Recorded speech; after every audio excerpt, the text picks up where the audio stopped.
Okay, check, check, check. We are good. Let's go. So welcome back. Um, we're just getting straight into it as usual. We have just accepted the loan for Matteo Portanova from yesterday. A little bit of a review because, I was very sidetracked in conversation, but we were making moves. We are seeing a little bit of how the squad is adjusting in terms of our move up to J1. So, for example, our staff does not think Adong, who is a 3.5 to 4 star ball winning midfielder, they don't think he's quite as good which is fair. I mean, his mentals and his dribbling and technique could be better, but that's kind of like some of the stuff we're looking at right now. We just got Yoshizawa back on loan. He'll be expecting to get some minutes. Um, we're really hoping to see people develop and get sharp as well this season. For example, Hara is still a world-class talent in terms of what we're competing with. Physically very gifted. Yeah, let's go. We're back. Um, we're talking about our right back again because I'm obsessed with this kid. Hopefully we can finish making him. Thank you. Yeah, I'm hoping so. I was looking at like the progress for it after the stream last night. Um, so we'll see. It's possible. If we make affiliate, that would be huge. Um, I still got to get 8 days, I think. But yesterday's stream will help a lot in terms of like the average viewer count. I think we had like, I think it was like towards the end, we were at like 15, 20 people the whole time. It was really nice. It was really cool. It was a really good raid. Um, I was talking to a friend afterwards. I gotta find somebody and make like better attempts to raid. He was like, "Yeah, you should do that so people like know your channel and stuff." It's like, "Oh, fair." So, yeah, I wasn't trying to be an asshole or anything. I just like literally was like, "I'm so tired." And you guys are like, "Oh, I can't think of anyone either." I'm like, "Okay, bye. Good night." Which like I guess I don't know. I got try harder, right? I don't know. It's okay though. We're gonna keep moving forward. Hopefully, once this window opens and we get a couple more players in, um, that'll really change the trajectory of um like what I think the team will be built around. Usually at this point, I like to do a lot of squad analysis and a deep reflection, but I did want to kind of move a little bit faster, like kind of break some things and see who could kind of stay in an actual what's it called? Like stay in an actual like regular starter role versus like guys who I should probably be looking to move on from. Yesterday we found a couple of those guys. For example, this guy realistically should not be on the squad anymore. I don't even think I want him on the bench. Um, we listed him like 9 days ago though, so like I don't think he's gonna be gone that quickly. He has some interest, so hopefully somebody picks him up. Even if we can loan him out, I think he's only on contract for yeah, 1 more year, just to the end of this year. So this season essentially. Um I want Saruno to stay so bad, but he's not going to. Wait, did we draw it? Okay, thank God. Um okay, so again, we have a pretty favorable run through the cup here. It won't be until um this round. So what round was this? Round of 16. I'm fine with that. We don't play a J1 team until the round of 16. That's huge. Um I think we can put that there. So what are we at right now? Yeah, we can put that here. And then Oof. Difference of 400K. That's awesome. J1 League avoid relegation. All right, we're gonna try and reach the third round. We're gonna try and have some cup stuff go on again, recreate the magic. I think that's a good way to keep the team buzzing and a good way to manage if you lose some bad games. Yeah, sure. That's fine. We can maybe attract a better assistant coach. Oh cool. We get to see the leaderboard. Where am I? Not bad. Out of like how many? 964 pages. We're on 158. Dope. What about like all time? Where are we in this save? 2 million. So like we got some ways to go, but you know, this is a really good start in terms of how fun this save has been. Winning J2 was really good for the legacy. I think it's going to like, really send us in a trajectory of success. In the Bundesliga save I did, currently 2 in squad. Okay, so we gotta register some more guys. Who counts? Um, is it about time to give him some? He's 16. He's not gonna. Well, we know Yoshizawa is gonna play, so that's one. Oh, Amano.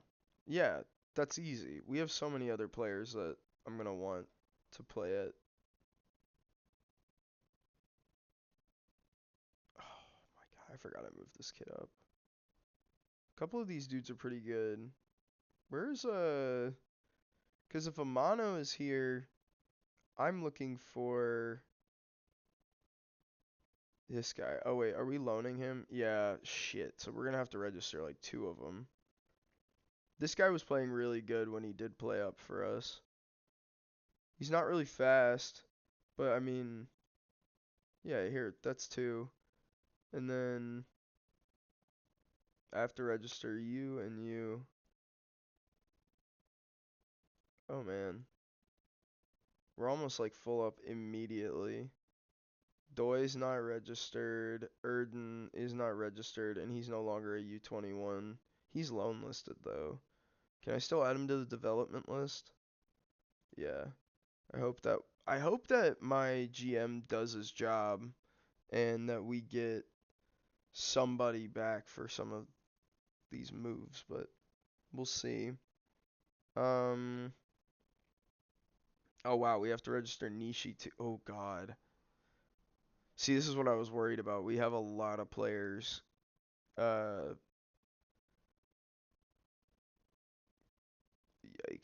Uh Turning over 21. This is a nightmare scenario. So if we're gonna loan him, that's an easy one. Takeda's still okay. We're not registering him. Hara's still a U21. Well, I know that I need Nishi. I would like to register Haruna. He's getting worse. Why?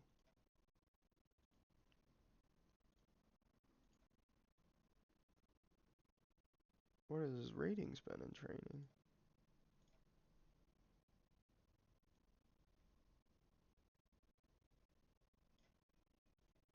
I'm just gonna criticize his training just because. Cool. Yeah, I hope that helps. Get your shit together. I don't want to see you get worse.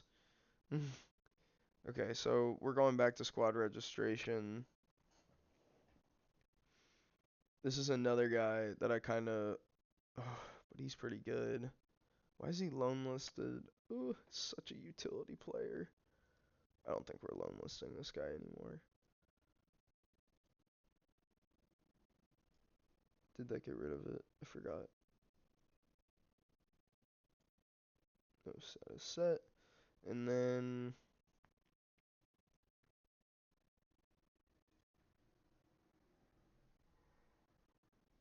oh, it's this guy.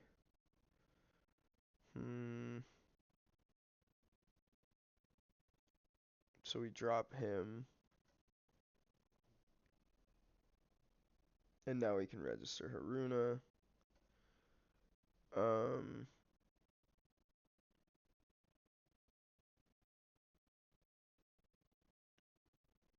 Saruna, we're gonna have to sell him.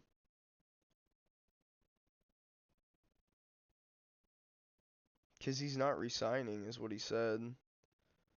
Like, the thing is, if he's not going to keep scoring,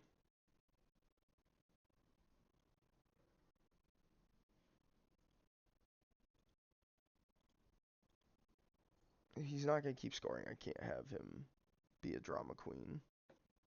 It's just the simple truth of the matter.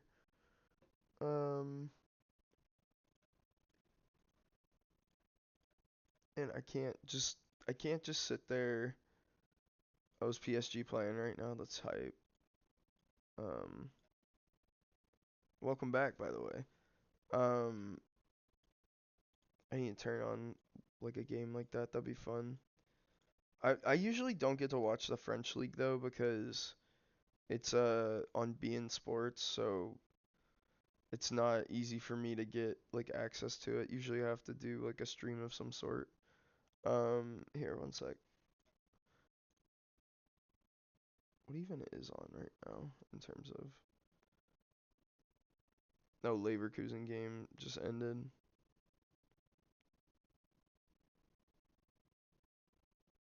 Hmm. It's 3:50. There's some sports coming on soon around me.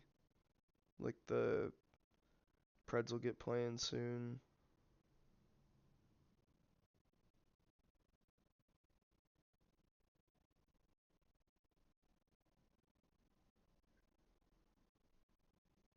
Oh wow, Forest is about to beat Man United. That's so funny. It's 1-0. I'm gonna turn on the Real Madrid game if I can get that on. Be fun. They're up 2-1 in the Copa del Rey, I think. Yeah, on aggregate, that is. So,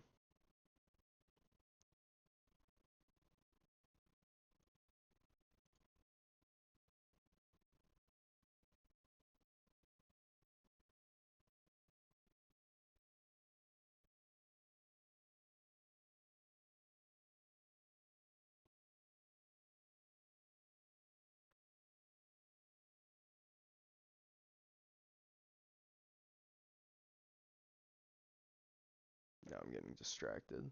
Um, we still haven't scouted this kid.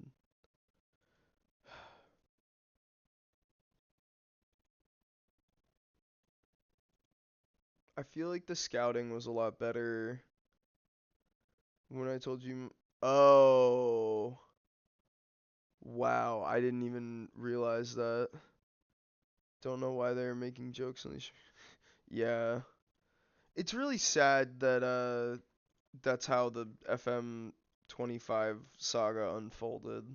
I was really looking forward to FM 25. I felt like this game particularly, I think honestly we're just going to do a recovery if we don't have um anyway, this game was really really fun even though it's still like a spreadsheet manager. So the promise of having like a little bit of FIFA and a little bit of oh yeah, that would be pretty hype if I got the joke. But yeah, like I really thought we would be able to get the game this year. I thought when they delayed it, it would be a pretty slam dunk, pretty easy slam dunk for them. But I guess they were that far behind. Like they just really didn't have um they just didn't have it. I guess. Um, who is this? This guy has no chance of ever being near my team. How dare you put him on my bench when another player could get sharpness? Um, Ikeda Hara.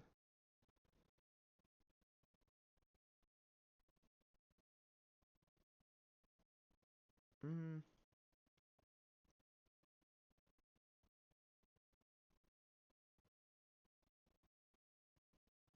we'll leave him on the bench. I'm dropping him. Um, because I'm assuming you and who's the other guy? Who's Inoue? Yeah. Oh, Tormund. Oh, he's got some sharpness. Yeah, but I really hoped that I really hoped we'd get the graphics update and everything. I'm genuinely excited for women's football. Um, I think that's going to be really fun. I want to see how the game allows you to interact with jobs in that way. Um, hell yeah, that was a much better game. Yeah, we do. Um, like what's like a good example? Hang on. Ooh. This is like a Tennessee shirt. This was like a little, but it's like this color. It's like close to like a creamsicle. I don't know if you know what that is, but it's like also like very bright. It's not the same as the Texas burnt orange. Yes, they do. Those are the coolest Tennessee fans, if you ask me. If you can rock those, they're really admired. People love it. Um, yeah, but yeah, it's a really fun fandom. Tennessee is. Um, you get to lose every year. I'm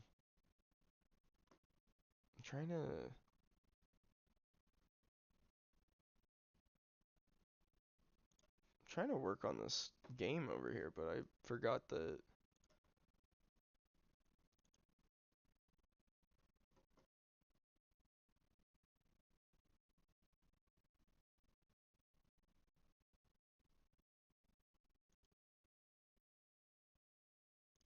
Here we go.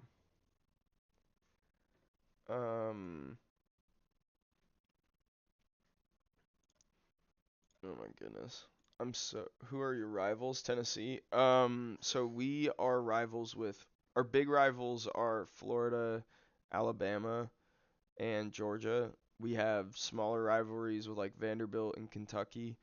Um, those are more like courtesy rivalries with like proximity. Historically, we have beaten Vanderbilt more often than not. Same with Kentucky, but in recent years, that has been kind of not the up the Bama. Yeah, Bama is they're probably one of the best teams to root for in the SEC. Um, they they win a lot.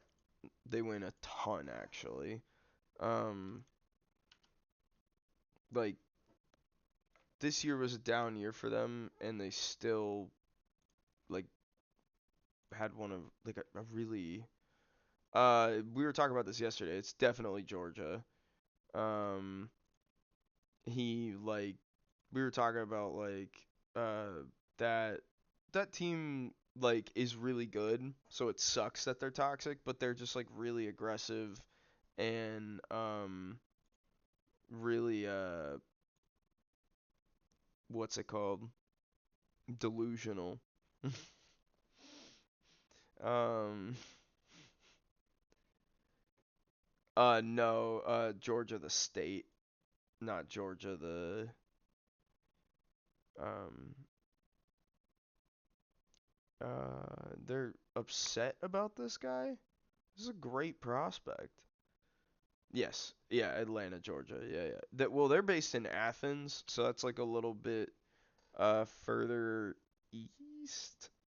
I don't I think I would have to look at a map, but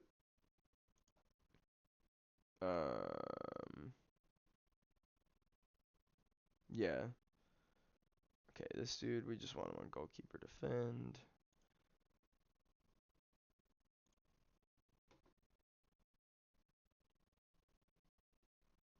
And this guy,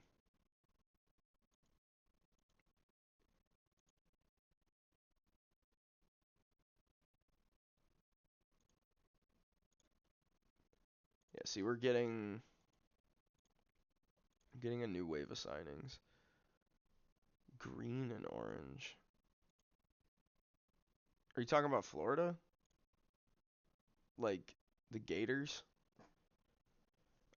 They have like a blue, green, and orange. Um, that's one of our rivals, but give him 20. Um, yeah, this dude is gone. I don't care what. Ooh, he won't really play for me this year. He's kind of okay. He's unambitious though. Let him go. Because he's unambitious, I just don't think he's gonna develop as well. Oh, it was Florida? Cool. Hell yeah. Oh my god. They're all accepted because he's on the development list. Oh, that's great. Um, Perfect. That's just literally like, how do you feel your squad could be? Um, I'm always looking at defensive midfielder, but it really is defender left right now because I think we just sold someone, didn't we? Yeah, it was we let go of Van Hal yesterday, and because we did that, um, like we're just absolutely shredding ourselves.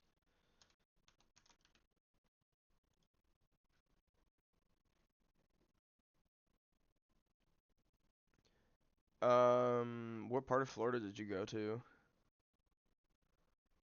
'Cause Florida's a big state.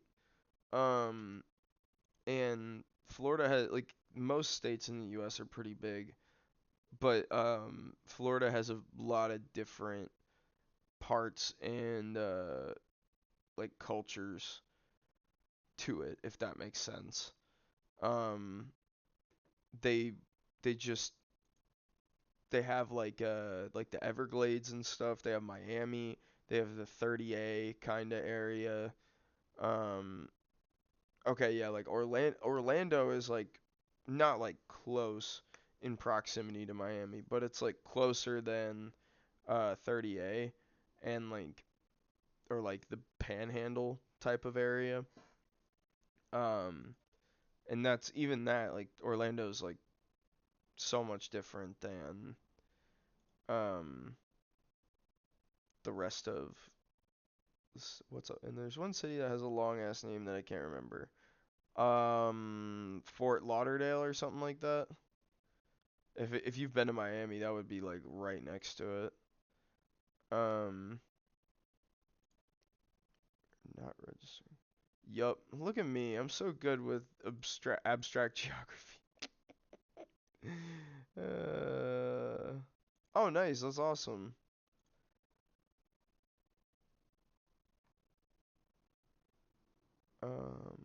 We want to register these two.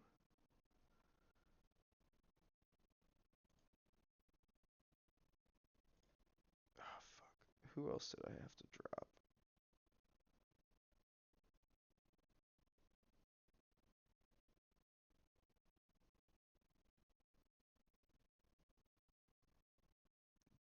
Dude, Sociedad just scored. It's 2-1. They're tied on aggregate. Um, that's crazy. They're ooh, who knows? Who knows? Who knows? I mean, you never know. They have world-class talent at Real Madrid, so who's to say what will happen to them? Oh, that's just unfortunate. It was a bad clear. Oh, and it was on a deflection. Oh my goodness. Um, who should we cut? I think I maybe. Well, I did register him last time. There's someone else that I'm supposed to be cutting. It's probably up here. Is there like a reserves player? A U18s guy? We gotta investigate, you know what I mean? Anybody?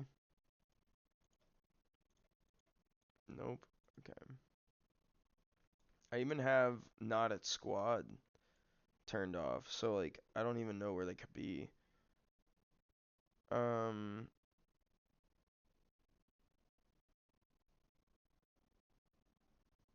I'm gonna lose my mind because I had this puzzle solved 10 seconds ago,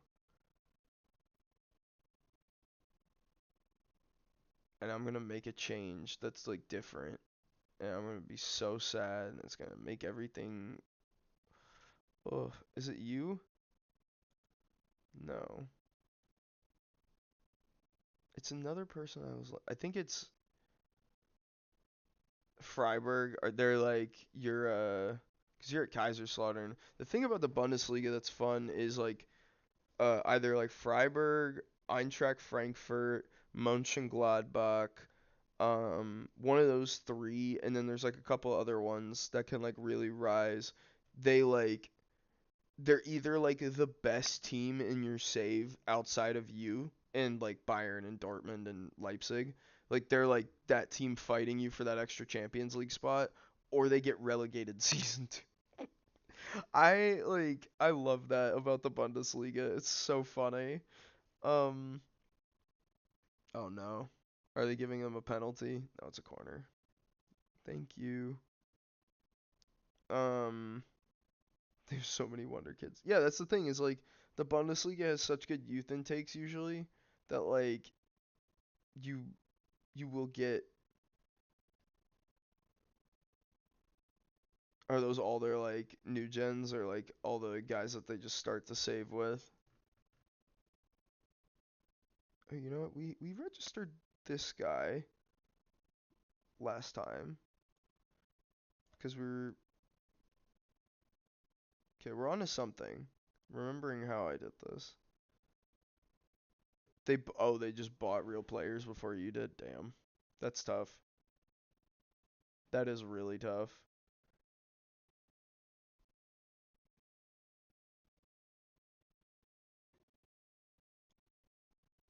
Okay, he's gone and he's in. I don't know why Hara isn't homegrown at club. I guess because he's only 19.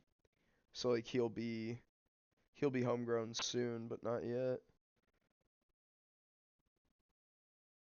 I'm going insane looking at this list because I'm like someone here doesn't belong. I think it might be this guy, but I feel like he was registered last time. He's kind of bad. How much should I pay for him? How bad of a bath am I about to take in this player if I sell him? My top 5 TV shows. Oh my god. Um well, okay, this is gonna get into a little bit more of an abstract deep end. Are you talking like what category of TV show are we talking about? Like are good shows or like bad shows? Because I like two distinct types of TV. I love good TV. Like like if you think good TV, think something like I don't know, like a lot of people think like Breaking Bad and like Game of Thrones are like like that type of like level of production where it's like, you know, lots of really good writing, it's like good story or whatever. Um, but then I also love absolute garbage like Vampire Diaries. One of the best TV shows I've ever watched. Grey's Anatomy. Okay, good TV. So my favorite, my top five good TV shows. I don't know. I'm gonna get you a piece of paper here. I'm gonna think about this a little bit. Um, ooh, uh, what Hershey is that? Um, what do you mean? What's up? Oh, Jersey. This is. Oh, I'm glad you asked.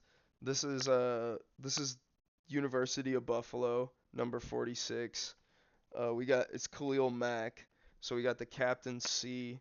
Oh, it's right here. Yeah, exactly. Go Bulls, man. I was like, I'm gonna sport a little bit of the good merch for, you know, the real fans. My brother even got it with the, oh my god, I keep pointing to the wrong thing because I'm looking at myself over here. But like the Mac conference patch and the, okay, so good and bad. Okay, good. Um, bad. I got them written down here. We're gonna do 1, 2, 3, 4, 5, and then 1, 2, 3, 4, 5. I'm trying to think of like, cause I've been watching a lot of good TV shows recently. I just don't know if they'd like crack my top 5 in terms of good shows. I really enjoyed them. Um, like I watched, sorry, I watched Shogun and what's it called? Tokyo Vice. I really like Shogun. I thought that was really fun as a show and as a concept. Um, but I just don't think that is like my top 5. You know what I mean? So I'm trying to, yeah, dude, I knew it. See, now I'm gonna fucking sell this guy. Um, offer via transfer room, 500K. Get out of here. Um,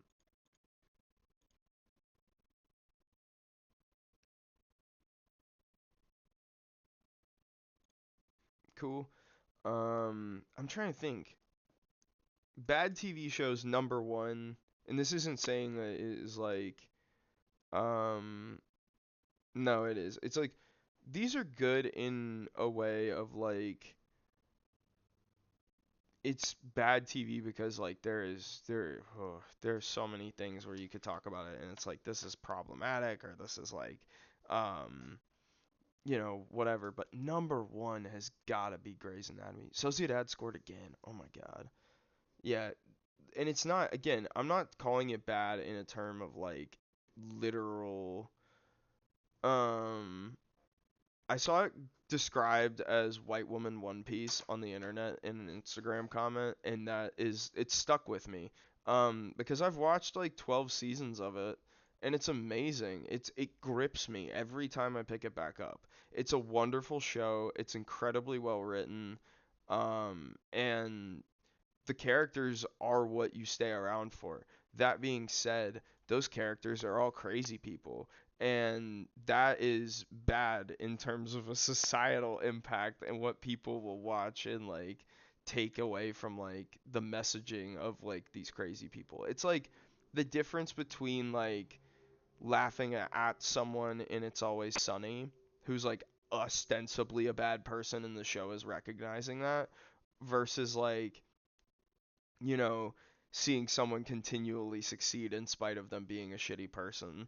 Um, it's really crazy. Some of the people and like I also I don't know. I could go really deep in on Grey's Anatomy and like talk about it, but yeah, how much of it have you seen pixelated? Like that's I feel like it's one of those where like you don't watch 2 seasons of Grey's. You because there's already like 15 or something like that. I don't know how much longer it's gonna keep going, but oh fuck yeah. I wanted this guy. Hell yeah. Um good TV shows. I'm trying to think of like my favorite good TV show now. 'Cause That's fine, dude. That's the other thing is like I feel like that's the reason why I'm separating them in good and bad. I would not recommend these shows to someone to watch, but like I love talking about them because they're crazy. Number 2 in terms of bad TV shows, you got Vanderpump Rules. Um, that is the absolute height of reality TV in my opinion. Oh yeah, please hit me with your top 5, man. Um, oh, we loaned that guy back. That's right. Okay. Um, this one's probably the most, right? So we can negotiate these. I wish the bidding war stuff in FM was better as well. I don't want to loan him out. I thought he was gonna play this year. Um, yeah, get him. Um,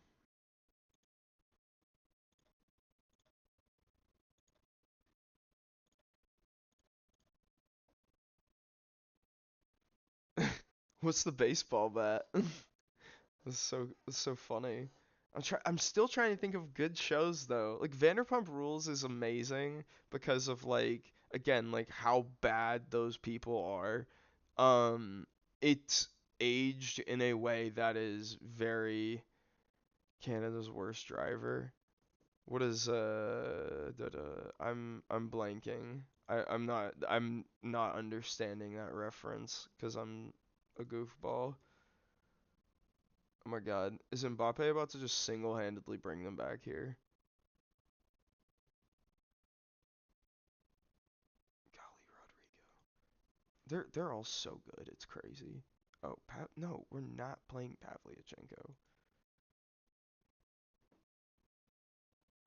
I hope Real go. Yeah, no, that'd be cool. If you know Madrid win the Champions League but then lose La Liga and the Copa del Rey, that'd be kind of funny.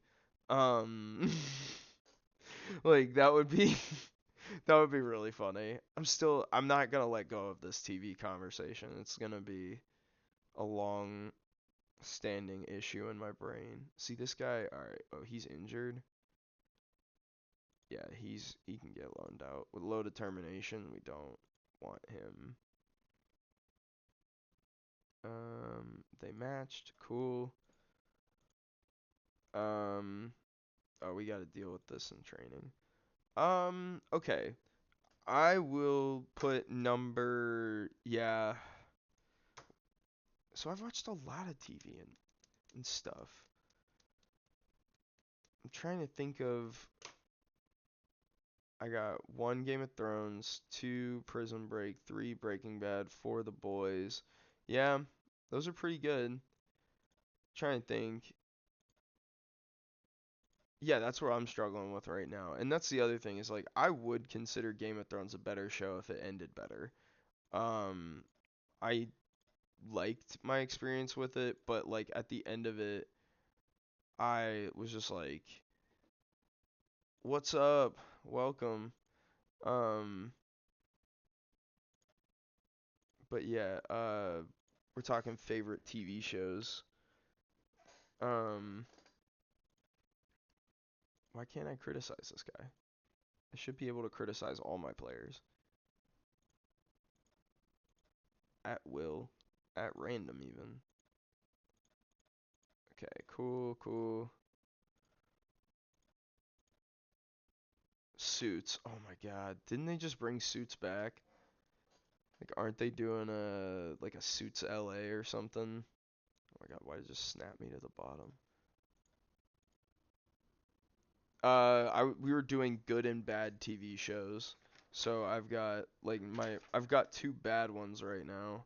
We got Grey's and Vanderpump Rules. Outer Banks of 5C. I haven't seen it. I'm not gonna be a fraud and put a team or a thing that I haven't seen. That would be. Oh, are you saying for your number 5? That's what it would be. I see. I got you. I have to watch it. I heard some things about it. Um, The Magicians. I don't think I've seen that one. You know what? Honestly, I have my solid number 3 for good TV shows. It's Chef's Table on Netflix. I love a good documentary, and all of that stuff is so cool, and it's just like it's just like, what? Oh, just the right amount of cringe. Yeah. Um. Oh yeah. Wait, I got another. The Walking Dead. See, I stopped watching that after a little bit too, cause I was just like, oh wait, this is our affiliate. This is gonna be a big decision. Um, we loaned a guy to Sunny this year anyway. What's gonna be the least amount of money for us? Tohoku. Playing in the same division will terminate the link. Yeah, that's fair. Oh, the animated Castlevania. Yeah, like that's a really good one. I need to. Damn, Real Madrid scored again. Oh my god. What the hell, man? Um, yeah, no, I love Chef's Table. I love going back to that and just like I think for me like when it comes down to like good TV, it's like again like how much is it going to relax me and like at the same time compel me to like feel a I don't know, like not a greater sense of something, but just like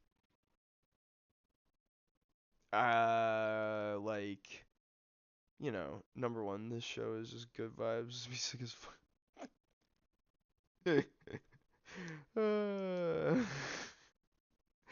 That is a type of number one show for sure.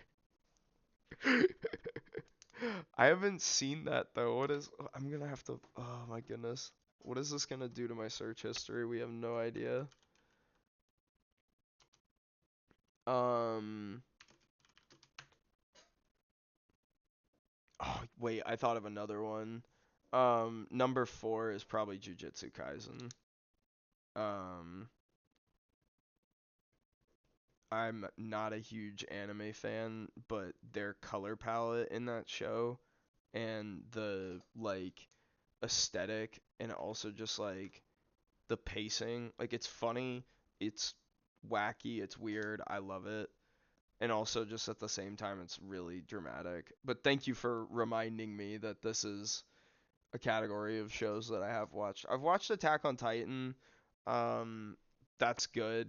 It's just again like I think like for me I hesitate to ever pedestal shows like Breaking Bad or Attack on Titan because of not like the well yes because of the message and because of like um just the greater what's it called uh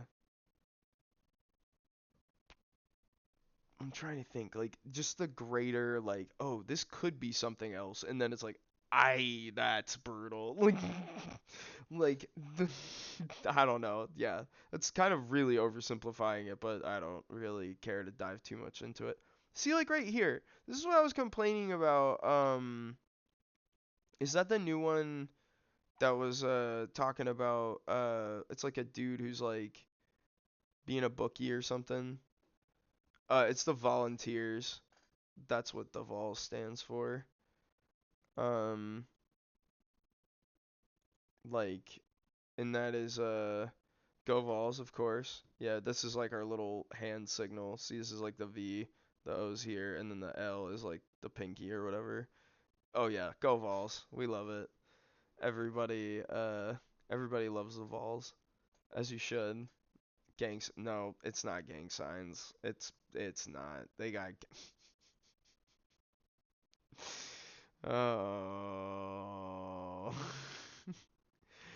uh. But yeah, I'm trying to think now. Still, do you, people will throw it back up to you. They love it. Nashville. Oh man, what's the other? What happened in the last part of this game? They got 7 minutes. Oh god, he just got absolutely obliterated right there. He's definitely getting carded.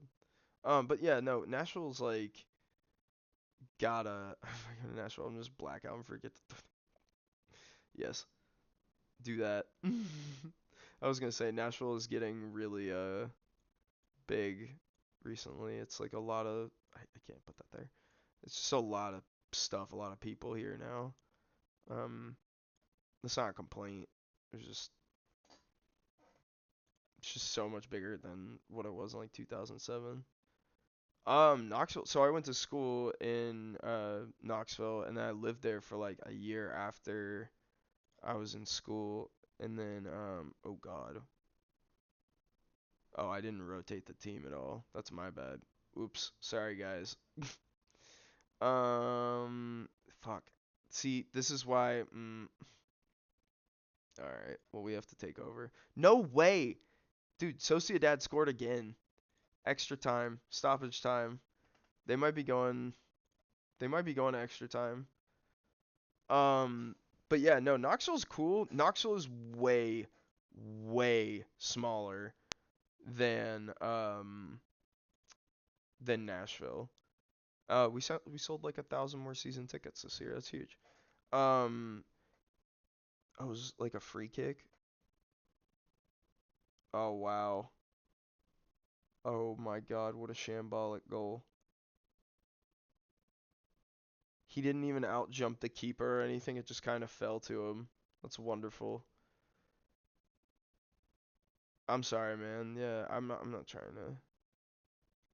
Can I get free tickets? Yeah, is anyone else getting lag? I'm sorry to hear that. Um but yeah, you can get free tickets when I'm USMNT. Yeah, manager. I'll give when I'm manager of USMNT, I'll make the matches like $1 or something.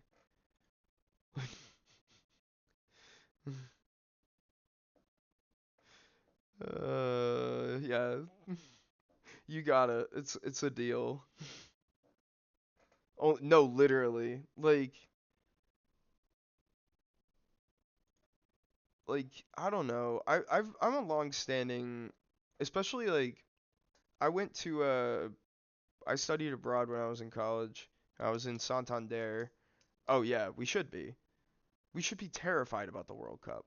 We looked awful.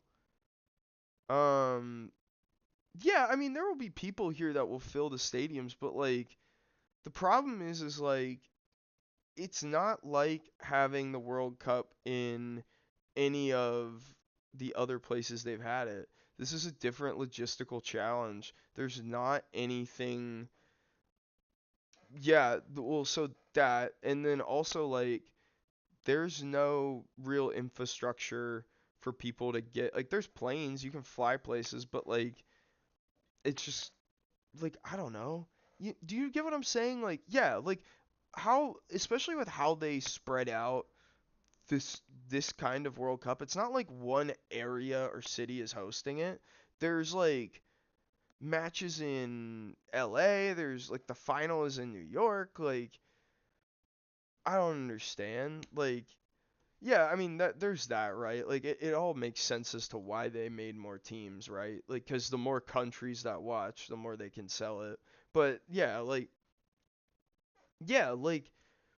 it's not like and like this is not like to talk down on any country's FIFA ranking or anything, but it's not that like when you expand past this, we're getting like teams that are going to be significantly better. Like maybe we get a couple more stars and like big names because like other countries can like get in and there's more spots for other countries, but like it's not that their quality of national team is going to beat an England or going to beat a France or a Brazil or a even a Japan or something, like no, oh dude, it's hard now. I can't imagine what it's going to be like when people want to get here after a year of Trump. You know what I mean? Like he's already doing his damnedest to make it harder. Like it's going to be crazy. I don't think it's going to be I don't know. I don't think it's gonna be really bad, but oh yeah,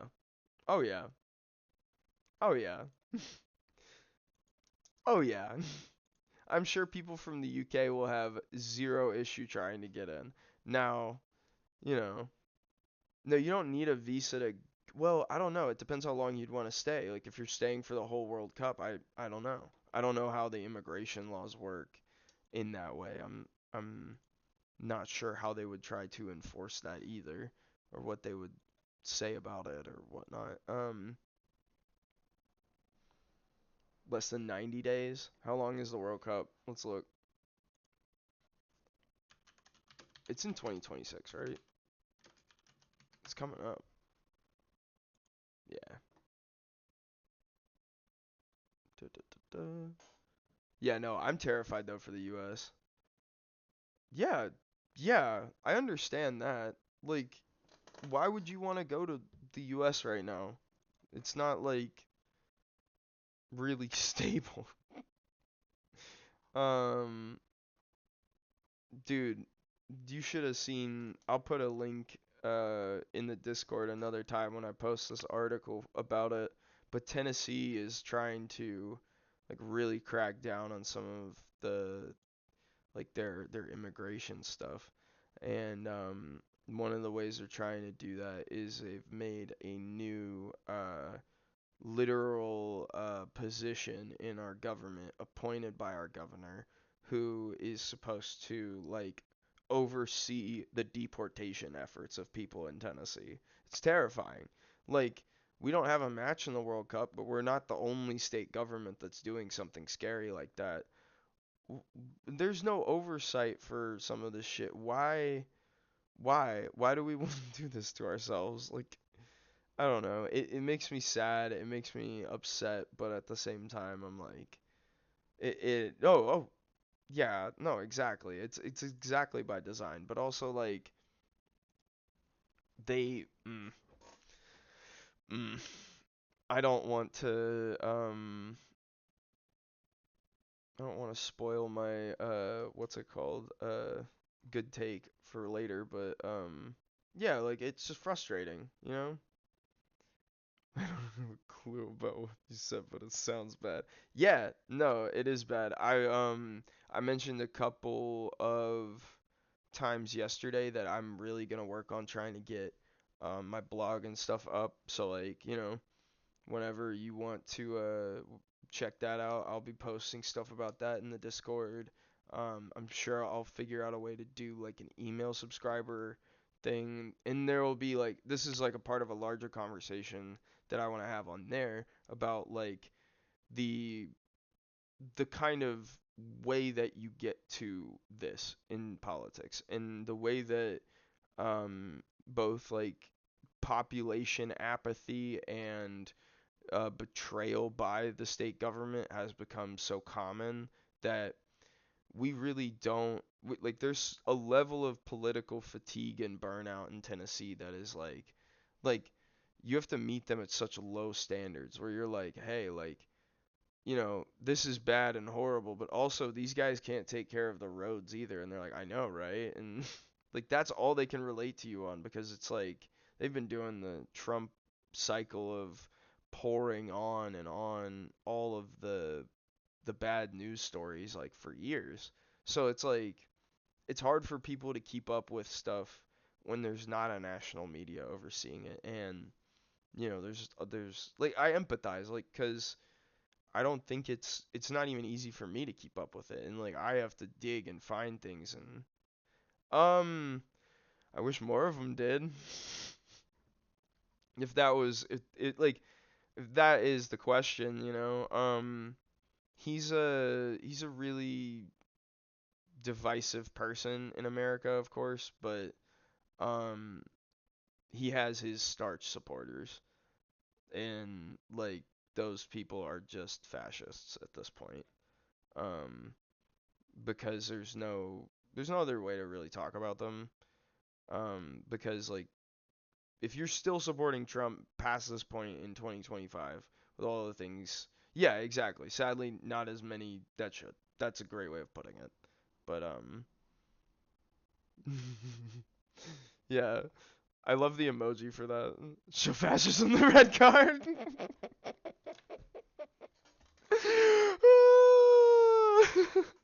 Send them off. God, I wish it were that easy. Oh my lord. Could you imagine? It'd be so nice. What's this? What's this? He's come out of the chamber. He's giving Trump the red card. Oh my goodness. Absolute scenes in the house. It's crazy. It's a crazy amount of incompetence. And like it's things that are like Trump actually grew up playing soccer. I didn't know that. But it's crazy that like with everything that happens, right? Like people will still try and defend things. Like I saw the other day that he's trying to get rid of like OSHA or something, and it's like what? Like why? Like like I know why because like he wants like capitalism to go back to like barren level capitalism where like you can just have kids working on heavy machinery and having their hands cut off. But like like really no one wants to say like I don't know. Isn't there there's a lot of people who do that. A lot of people who do debate stuff. Yeah. Are you thinking of the leftist guy Hassan? There's Sam Cedar. Sam Cedar did just do that really funny bit with Jubilee. That was hysterical. The smash cuts of him, like the clips of him like talking to the Republican people. Like the one I don't know if you saw the one. Yeah, no, it was a 20v1 and he dude, what was the one person he's talking to and the person's like, the government like, takes tax cuts or whatever and he's like the government agencies don't pay taxes and this person's like, "Yes, they do." And he's like, "Oh my god." Or whatever it was. It was like ridiculous and it's just like how do these people vote? Like I think about that all the time. Uh and like what are we going to do? Like there's it's not the guy you're talking about, Sam Cedar. They're funded by yeah, exactly. No, that's exactly what it was. They're funded by taxes. Yeah, and this person was like, "Nah." Oh man, man. I've watched a lot of Sam Cedar. I'll tune in to Sam. Oh, Charlie Kirk. Oh God. What about Charlie Kirk? That guy is the perpetual tiny face guy, right? That guy is a real piece of shit. Um, yeah, oh, I'm huge fan, right? Like, yeah, I'm just the biggest Turning Point fan that's ever existed. You watch Charlie V. Kirk did one? Mm, God, oh my God. I would never watch that. That makes me upset. That's the thing. I feel like Jubilee is like high key, mostly Republican propaganda. Um, but it's like the problem with why do people hate Charlie Kirk? There's so many reasons. Charlie Kirk is one of the main proprietors of the yeah. All the Trump deportation planes take off. No, you're good, man. I know you're not from America, so it's fine. I don't mind talking about it. I am just a spirited yeah, no, exactly. Like I wouldn't throw my hat in the ring about any of like issues that I don't know or are knowledgeable about, and I would also say if I wasn't. So just know that. And I would send you places to find things if I could, but fortunately for you, I do know a lot about the alt-right and stuff because a lot of those talking points surface around here in Tennessee. Like it's a real problem. You can throw your hat in without knowing. Exactly. Ignorance is bliss, and being ignorant to everything around you is apparently in now. So anyway, bit over. What I would do is what I would say about Charlie Kirk is number one, he is straight up a fascist. He is like outwardly talked about how he wants like ethnic cleansing in the United States and how he wants to work on like a more homogenous society and things like that. He made bus efforts to get people to January 6th, that people who ended up getting charged for, and pardoned by Trump, but like all that stuff, right? Like, so there's all this support for why he is an actual figure of destruction in American government. That's number one. Number two is, like I said earlier, he's a proprietor of this real degradative narrative around men in American society and how men are treated, and the epidemic of male loneliness, and like in reality it's just a lot of actual bullshit that happens in all of modern society where everyone is lonely and everyone is, yeah, oh, he loves great replacement theory. Yeah, that's another big one for him. But there you can see all kinds of studies that talk about how great mob no, it doesn't matter. We don't need to give actual credit to white supremacy theories. But the point is that it's a long-standing issue for him about like building society backwards and taking everything that had happened to be a civil rights gain or women's gain. Like there's no accident on why these guys are anti-abortion, or why these guys are um like anti-DEI is how they put it now. Like that's not like them being like, "Oh, I'm railing against corporate culture and I'm just so," like they love to present it that way, but it's not. It's all like dog whistle racism. Like, and that's just how it always will be, because even if you play it out in your mind for 10 seconds, it makes sense. What is DEI? Diversity, equity, and inclusion. Why is that bad? If you're trying to get more voices into your corporate culture, why is that bad? Because you want to lock out voices that are dissenting opinions. Oh, thank you. I appreciate that. Yeah. I mean, I have a lot of experience talking to people about this, and I'm not trying to like it's not bad to have not thought about this. It's not like it is bad to think about these things and then continue thinking these ways. And the difference between, well, they're both capitalists, so in the way of like what they actually want to change is, you know, it's troubling. There's so because here's the thing. Democrats say a lot of things and they want to do a lot of really good stuff. And they should say the things that they want to do, and they should try and do those good things for us as Americans.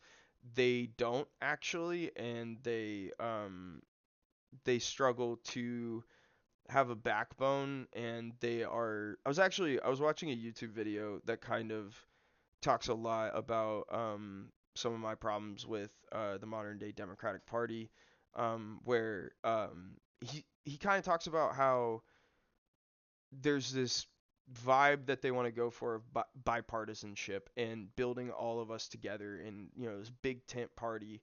And in reality, with the Democrat Party, some people, the Republicans, do not want to work with you anymore. And yeah, yeah, exactly. At best, a moderate Republican is a neoliberal. At worst, a Democrat is a neoliberal. And there's very few Democrats in and not even like, people love to frame like AOC as some radical or whatever.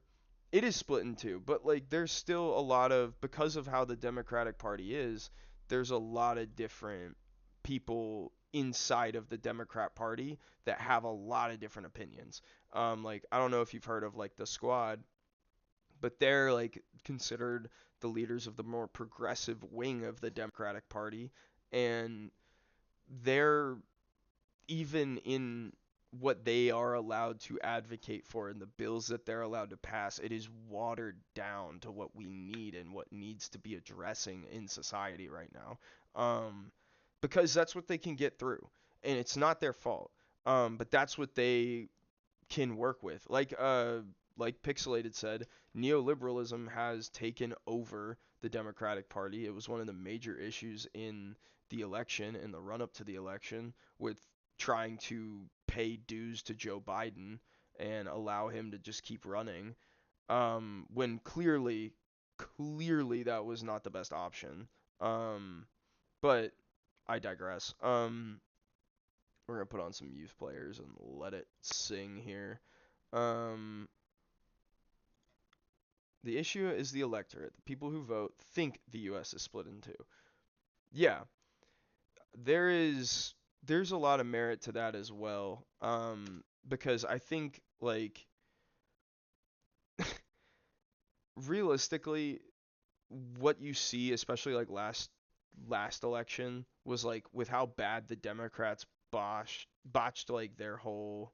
If I get an offer from Serbia, accept it. I will. You have my word. I will make sure that we branch it even. Without a change vote. I mean, without a change to voting or a change slash remove of the electoral college, there are functionally only two options. Ooh, I can't wait to hear what this goes. But yeah, no, the electoral college is a big part of it, and yeah, we're proceeding with tactical changes, absolutely. But like I struggle with even that, right? Like, well, actually, no. It's because like you get rid of the electoral college, you do undo a lot of the gerrymandering, right? But it doesn't necessarily solve the two partiness of it all. And what I was talking about with the election of like these guys just these guys being the Democrats just allowed Joe to keep going, and because of that, like people looked at the Democratic Party and were dissatisfied, and because again, they're unwilling to fully acknowledge what stage of late stage capitalism we're in and how bad it is in American society for Americans outside of what, I don't know, 10 10% of people, maybe even less than that. And like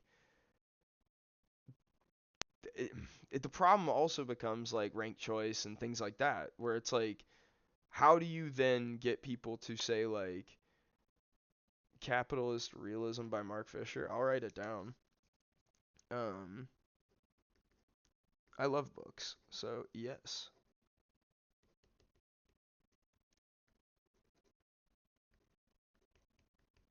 Um, thank you, thank you for the rec, yeah. But yeah, I love stuff like that where like so real. Um, but yeah, ooh, this is why. There we go. Ah, Haruna's pissed. If you hate it, I'll pay for it. Nah, you're good. It's funny. Like I think that is he got another loan for him? No. Um, yeah, it's fine. Um,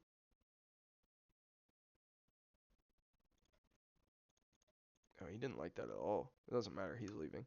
Um, yeah, I think another big thing with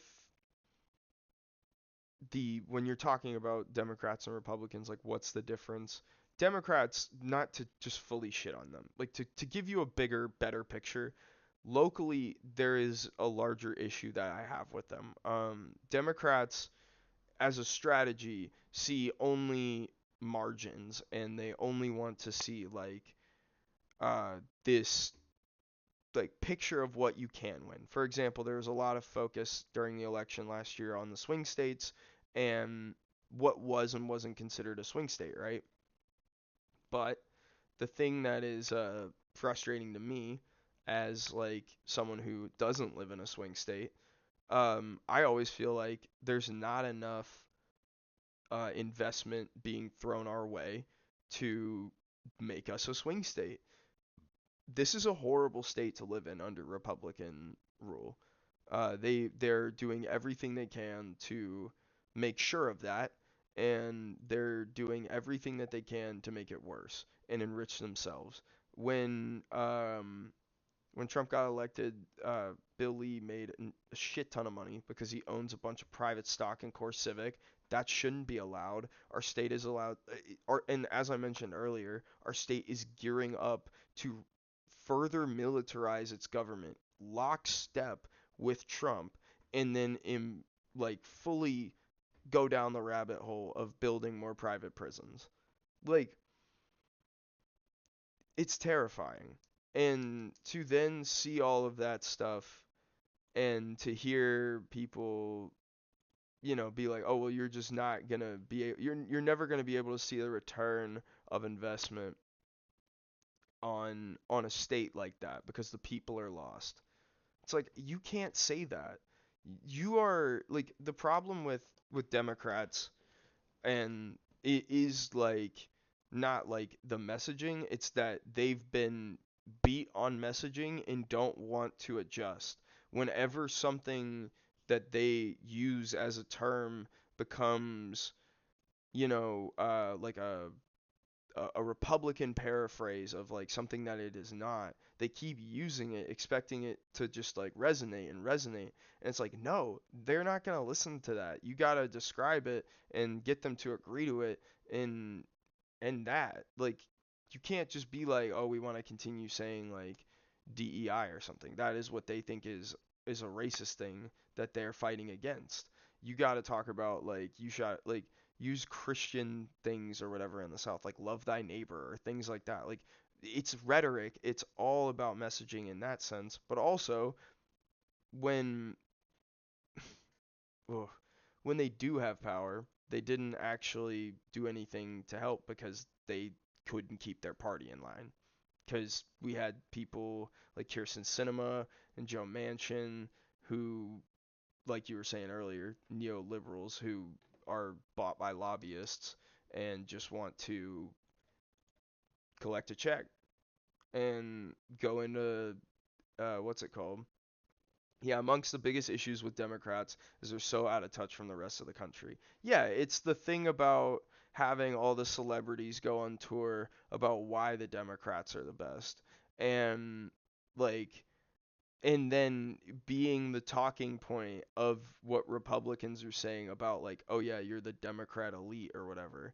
They have literally no idea how to talk to a Republican from Tennessee with an eye level that they're looking down on all. Yeah, no, exactly. Like they are just people just like you, and they're flawed and they want to be better. No one wants to be thought of as a racist or thought of as a fascist or anything like that. But when you have been told from jump that like you have like yeah, no, you can't. And you have to come at it from a place of um and there's bigger issues that you have to fight for. It's not that you should, just like, sit down at a table with someone and expect good faith. You have to be able to stand up for yourself rhetorically, but, oh no, no. No, not another guy. No. Guess we got a ban. Bye. Um um we didn't have one of those yesterday. That was funny. Anyway, yeah, naughty, naughty, naughty. But yeah, I don't know. It becomes like you thought you were cute. It just becomes this whole thing, right? Like of what are what are we gonna do to try and actually build a change? And I think another part of like looking down on people that is the unspoken part of what we're talking about here is it is how enriched they are by capitalism and how lower levels of the Democrat Party, where people are genuinely fighting, are even disassociated from the national branch of the Democrat Party that wants like to continue the career politicians, continue like the era of Bill Clinton and the larger wars at large and the arms sales that we have and all of the crazy stupid foreign policy that we've had. And I'm not talking about foreign aid that Trump cut because that is soft power that we erased, but that allowed us to get away with all that bullshit that we've been pulling. But instead, like, it just felt like, yeah, sure, yeah, if you want to call it that, or like, yeah, Schumerism, or even like, yeah, whatever it is that whoever you want to attribute it to, you could even call it Bidenism. I mean, anything. Like, it's the idea of like, yeah, neocon. That's another one. But just like, it's the idea of like this team is going to like take us to the promised land, the golden age of capitalism, and they just walked us right up to the doorstep of fascism, and they're so surprised that someone took them up on the offer. Like, while the Democrats had power under Obama, like, we still expanded the military budget. We didn't walk it back. We still built upon uh, the war on drugs. He didn't do much to walk that back either. Like, nothing materially changed, and now they're surprised that because we have a rampant military, population that is slowly getting dumber by the day, and yeah, no, exactly, exactly. Like it nothing, nothing, nothing was like a net. Well, I mean, there's net positives, but then like what? Like when the Republicans took over, and that was the other thing that I remember because I grew up in a Republican family and I was in AP government at the time and of like Obama's like final 2 years. And I'll never forget we were learning about the Supreme Court justice process while Mitch McConnell was in like his 80 days of or whatever it was of denying Obama a Supreme Court appointment going into like the election. And like it was just so blatantly clear to me two things. Like one, like I was like there is no bipartisanship. Whatever there is, like, was thought of like this one party's gonna act in good faith. It's like no, like one of these parties is playing a game of like chicken with the other, and the other just keeps backing down. And then two, with the Democrats, I was like, why, like at this point, I would be pissed. Like I would be doing everything I could do to like be firing on all cylinders and like get anybody like off their ass to get Mitch McConnell out of office. Like again, like how do you stop someone? You cut it. How do you cut down a tree? You cut it at the base. You don't cut off like one little thing, one little leaf, and you're like, oh, we're gonna bring the tree down someday. Like it's just you gotta. Like I would be. I don't know. I don't know. Yeah, well, and his life was saved by socialized medicine too. That's what sucks about that. He got like what was it? I think he had polio when he was a kid, and he went to a hospital that was funded by a grant by FDR, and he got literally his life saved. It's like crazy. And then you have the fucking disillusionment to take healthcare away from every American. That's so cool. You know what I mean? Like, and it's like that's the thing. That's the problem. Is I can bitch and complain about Democrats all I want and what I want for them and what I think is better. I'm still gonna vote for them. I have to. It's all I can do because I'd never fucking vote for. What are we talking about? Like, why would like what is the idea there? You're throwing your life away essentially. Like you're agreeing to the idea that everything could be worse and it should be. I think Elon Musk deserves a tax cut. That's always the wildest thing that people are unintentionally saying when they agree to vote for a Republican. This dude's been pretty good. He just didn't turn in a good match rating.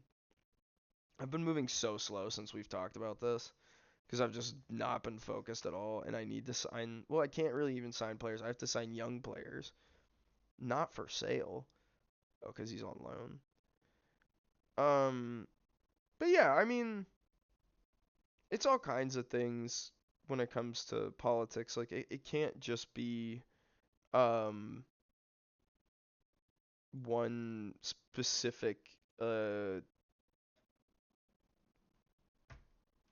thing. Um when you want to talk about like when I was talking about the electoral college earlier, um just voting by itself in Tennessee is such a ridiculous issue to get into because there's people who, they try to vote and Tennessee's like, "I'm sorry, we removed you." Dude, hell yeah. Way to go. Let's go. Victory Royale. Hell yeah, man. Congrats. Um oh, that dude's in the promotion. What's he say? My brother just texted me. Hang on. You can do it. I am on stream.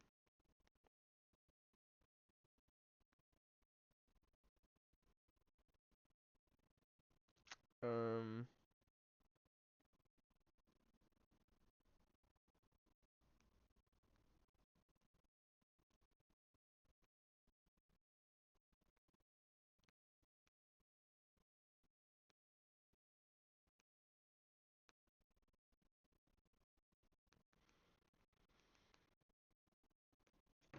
um, but yeah, um, Tennessee has like a lot of efforts that they've done similar to Georgia, where they've tried to get rid of uh, what's up?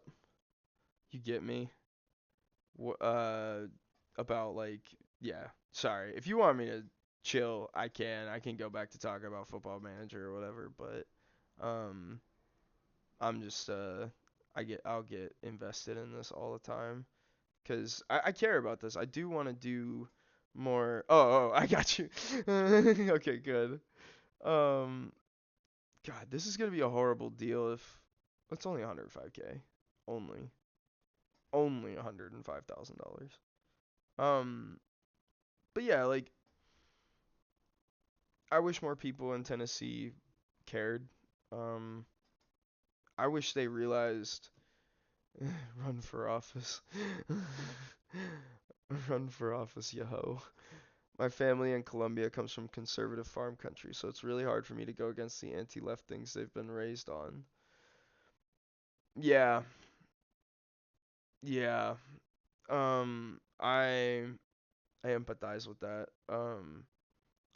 You see how it benefits them, like the right wing stuff.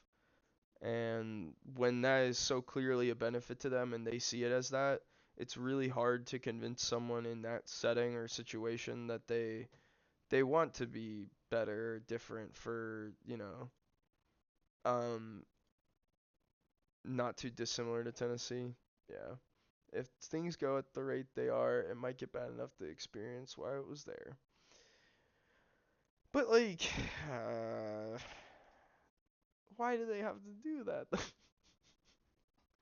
Like, I don't deserve that. Like, that's the thing, is like when I know what you're saying is like, not like it's not it's not wrong. No one does, but they still have the right to choose that. Exactly. They should have the foresight to see what is happening and to see like, listen, if I vote for this guy, the logical conclusion of him doing this is going to be, that he wants to get rid of everything in government because he's saying he wants to do that. Um, and I should know that I'm collecting X, Y, or Z, but like the simple fact of the matter is they don't. They don't know that. They like people will openly post online and talk about like, wait, I didn't know he was going to cut my social security. I didn't know he was going to cut my Medicaid. I didn't know he was going to do this thing. And that is hard to see because to your point, like I I agree. I think that we should just assume that they're, making a larger implication about what's going to happen to themselves. People don't see it that way. People all are disillusioned by the idea of pulling themselves by their bootstraps and getting up on someone else. And it will be me someday. I will be better than the next person. I will hit all my paycheck on black. You know what I mean? I'm going to be the one. I'm going to invent this thing. I'm going to do this thing. And it's yeah, one can only pray that everyone was fully informed making their decision, but they're not. I know they're not, and it's not even me being like trying to be combative or anything. I'm just saying like you like think about someone who's working two jobs who might be a Trump supporter. Yeah, sadly we know thoughts and prayers don't. Oh, so loaded. It's so true. Yeah, yeah. I mean, and that's the thing. Like, welcome back. We've just been talking about the same stuff. Um, just more Tennessee things. Um, God, this dude is so good. It's his work rate. I just don't know. And I already have a lot of left wingers, but he's so young. What about this guy? He's an advanced playmaker, so he can play false nine.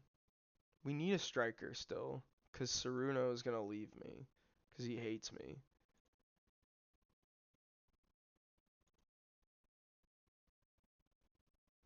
You know what? We're just gonna buy this guy, cause I need money, or I need to spend this money anyway. What if it's like 2 million? Would you take it? 3.4? Oh my god. We're gonna knock it down. I used to watch the WWE. Um, the WWE is really interesting. I know a lot about combat sports adjacently. Um, 3.3. I mean, this guy is really good.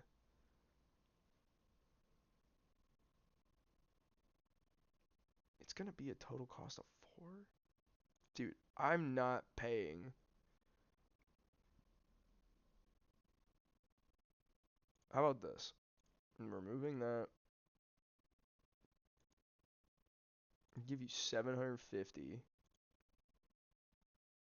So total, they wanted the total cost to be at a current season transfer budget cost of 4.5. We bought it down to 4.1 with a potential value in excess of 4.5. Hopefully this guy wants to talk to us. Um, yeah, no, I've heard that the writing is getting back to a good place in the WWE. I heard John Cena's doing a heel turn. Is that true? Um, Also, yeah, CM Punk, what a day, what a dude, what a good attempt to try and fight, right? I don't know what he was thinking when he did that. Both. It's just gonna kind of be a dump of all my thoughts. So like, yeah, yeah. Mostly like when it is political, it's gonna be pretty like locally focused because I want to give a lot more visibility to like some of the more local issues. Dude, yeah, you should.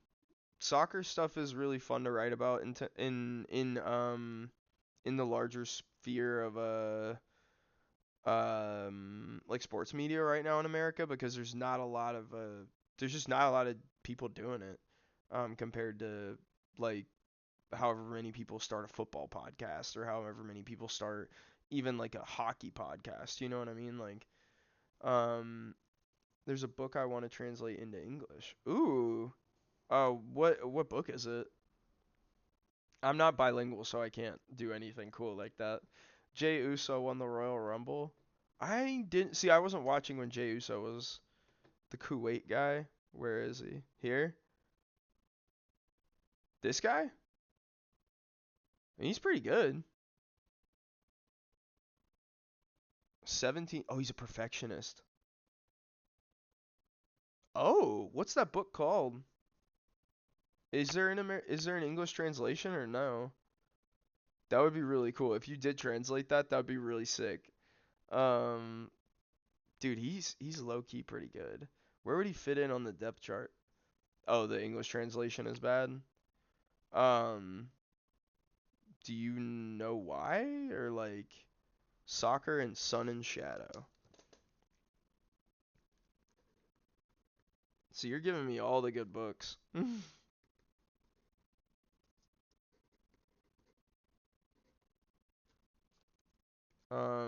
And who's it by? Just if you don't mind. Um, I'm still thinking about these TV shows, by the way. If this guy's a perfectionist, Eduardo, how do you say his last name? Galeano? Is that like too Italian? Is it concerning that I have never read a book? I don't think it's concerning, but I would recommend you change that. um, how do I spell it? Galeano. Cool, dude. That's awesome. Yeah, thank you for those good book recs. I'm really gonna look into that here in a second. I wrote my thesis on neoliberalism, and a chunk was about soccer. Dude, I'd honestly like low key, I'd love to read it if you wanted to send it in the Discord or something. That'd be really cool. 'Cause like I love stuff like that where it's just like a cool like abstract piece. It's in Spanish. I can try my best. I got to Spanish too in college, but that's like I don't think I'd be able to keep up, right? Like I don't think it would uh golly. Okay, so we're gonna do something here.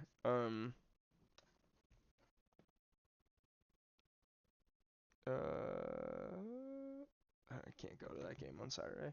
I need to put this controller down over here. Turn this off because that wasn't doing anything earlier. All right. So now we need to replicate. Um, no, I don't. I love playing matches. It's the majority of the reason why I play this game is because I love watching the matches and stuff. Which is why earlier when I was talking about the FM25 match engine upgrade not happening, I'm genuinely sad about that. I was not lying.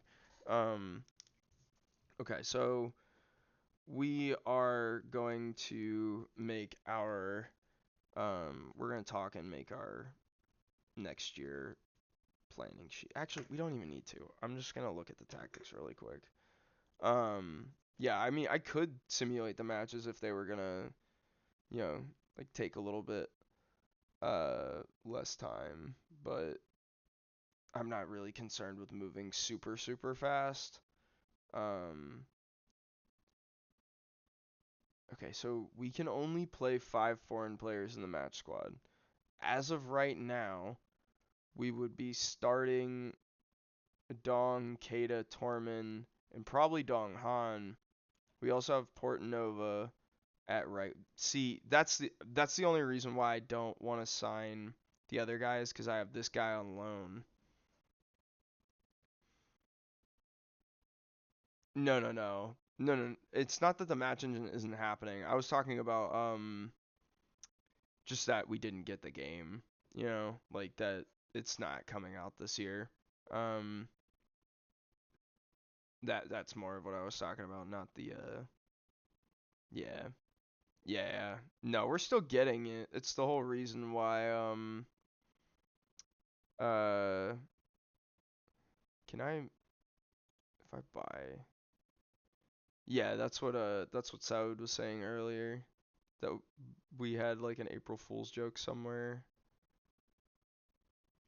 See, like we could loan list this guy, can't we? He's so young. He's 16. Oh my god. Honestly, low key, he just still needs to be, yeah, fully available for the U18s. Um but I thought he was so much closer to being able to start. It's crazy. Where was that guy? We're gonna buy him. Where did you go? Where did you go, Imamura? Esmir. Oh my God, what a last name. Okay. Hang on. Let me get this guy before I lose my place. Oh hell yeah. Okay, cool. That's a bargain. I know it doesn't feel like it, but that's a bargain. Okay, what's his name? Esmir. Um, yeah. Cool. Oh, he's American? He's on New England. He's outside of my scouting scope right now. But I wonder if I can like, yeah, I'll add him to shortlist like for default cuz his stats are still hidden. I mean, I can kind of see just based on flair, decisions and like relative determination, he'd be a pretty decent winger, I feel like for me. But getting him away from the MLS and into Japan will be a really hard struggle. Um, cool. Then we're going to. Oh nope. We are going to make a loan. Oh my gosh. No. I'm so sad. Oh my god, I'm so sad. Oh, for the next club? Well, yeah, he'll transfer over in the short list then. We'll see. I mean, we probably have like 2 more seasons left here if everything goes according to plan. We might have 3. Um, but we want to qualify for Champions League. I want to do one run at least. And yeah. No, do your thing. Um, but yeah, I don't want to give up the whole farm yet. Um, let's see here. I think we're gonna let this guy walk, even though he's really good. Is he? He might be better than this guy. And he's agreed to be an important player. He's just so, so good as a winger. He's not a bad striker. He's so physical. It's crazy. Winger support. So if I sign Kabore, 1, 2, 3, 4, 5, 6. Well, wait. 1, 2, 3, 4, 5, 6, 7 people fighting for 5 spots.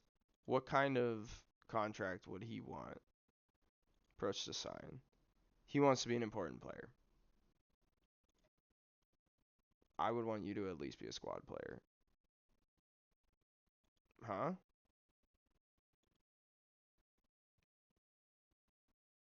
This is a crazy good deal. What?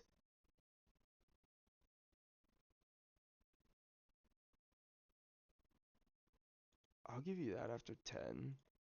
Yeah, boom. Yeah, done, dude. You're the best. Nah, I like finding them because I feel like it's more organic that way. Um, but I appreciate you wanting to help, you know. If I'm ever looking for like this guy I knew because of last year's game. So like I already have knowledge of players if that makes sense. So like I don't want to keep adding to that past a point of I don't know. I'm as usual applying a ridiculous standard to myself for realistically no reason. Um uh we'll play Kato this game and we're gonna bench you anchor. Cool. You look like Alex Scott plays for Bournemouth. I'll look him up here on the side. Uh, the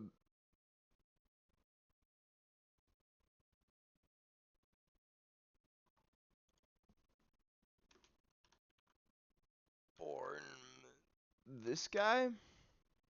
Oh, damn. Yeah, I guess. Maybe. I see it. um, hell yeah. Well, cool. Let's see what we got here. We're gonna drop Hasegawa and a Dong. Miyagawa's also gone. We're gonna have to play him. He's got to get sharp too. Um, yeah, I don't want to. I don't want him to get hurt. Wait, how is he under bid? Evan Peters.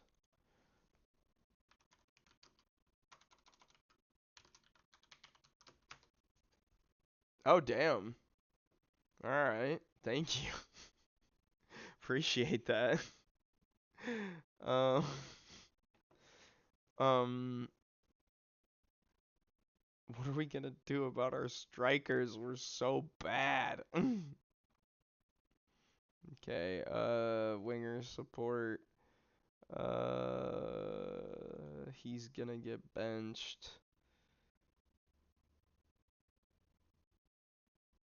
Evan Peters and Lando Norris mixed. Now, Lando, man, I, man, y'all are showering me with great compliments. I love that. Oh man, Lando.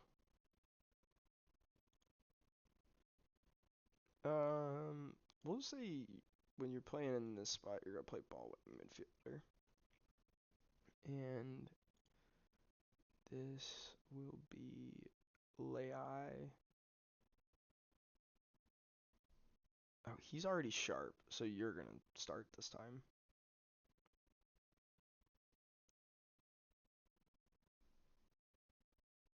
He's looking significantly worse next to Portanova and the other guy, though.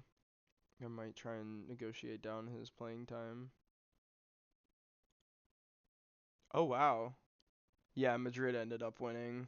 I'm sorry, I didn't say anything about that. Yeah, I know, right? Like, we can't have any nice things. But, I mean, they're so good, man. They're world class. Like, there's no other way to put it, you know?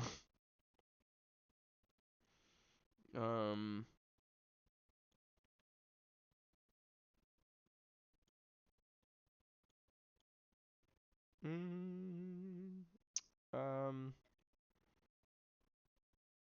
we have too many wingers. This is just always a problem that ends up happening when I do these saves. There's too many guys fighting for too many minutes. Um, probably. Okay, so Afoleon in game was my favorite because he really overproduced compared to what he did in real life that season. He just played out of his mind in game for me. That was a shout by one of my really close friends because he just picked up FM Mobile and we were doing the same thing, like a St. Pally save at the same time. And he's like, dude, you gotta let Afo Leon play. Like, he's gonna get you really good minutes. He's gonna get you goals, like all this stuff. And I was like, okay, whatever. And yeah, so I just started playing him, and yeah, no, I tried to. I haven't been to one this season. I went to like 5 last year. Um, and then I went to when the women's national team was in town over the summer, or I guess it was in the fall. I went to that as well. That was really fun. I went with a buddy. Dude, Hani is awesome.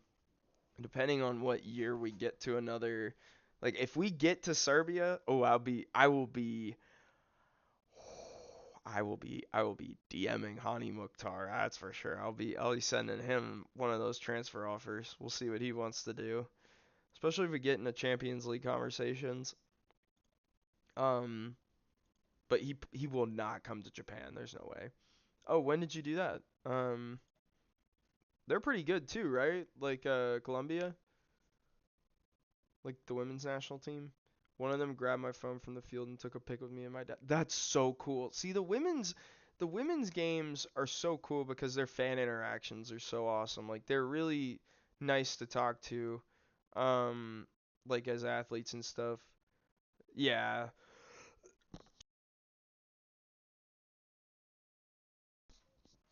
that makes sense. I feel like that's a big problem for a lot of different countries. Like I feel like we have a pretty big problem with that. Not in the way of it impacting our actual women's play all the time, but because our women are consummate professionals. But one of the women's players was half naked from giving out. That's so funny. I saw Mo drinking. He was kind of a piece of shit. That doesn't surprise me. I feel like once you get to a certain level of athletic stature, you just stop giving a shit about anybody else around you, right? Um, so yeah, that makes a little bit of sense, at least to me. Um, golly. Oh, I bet he was nice.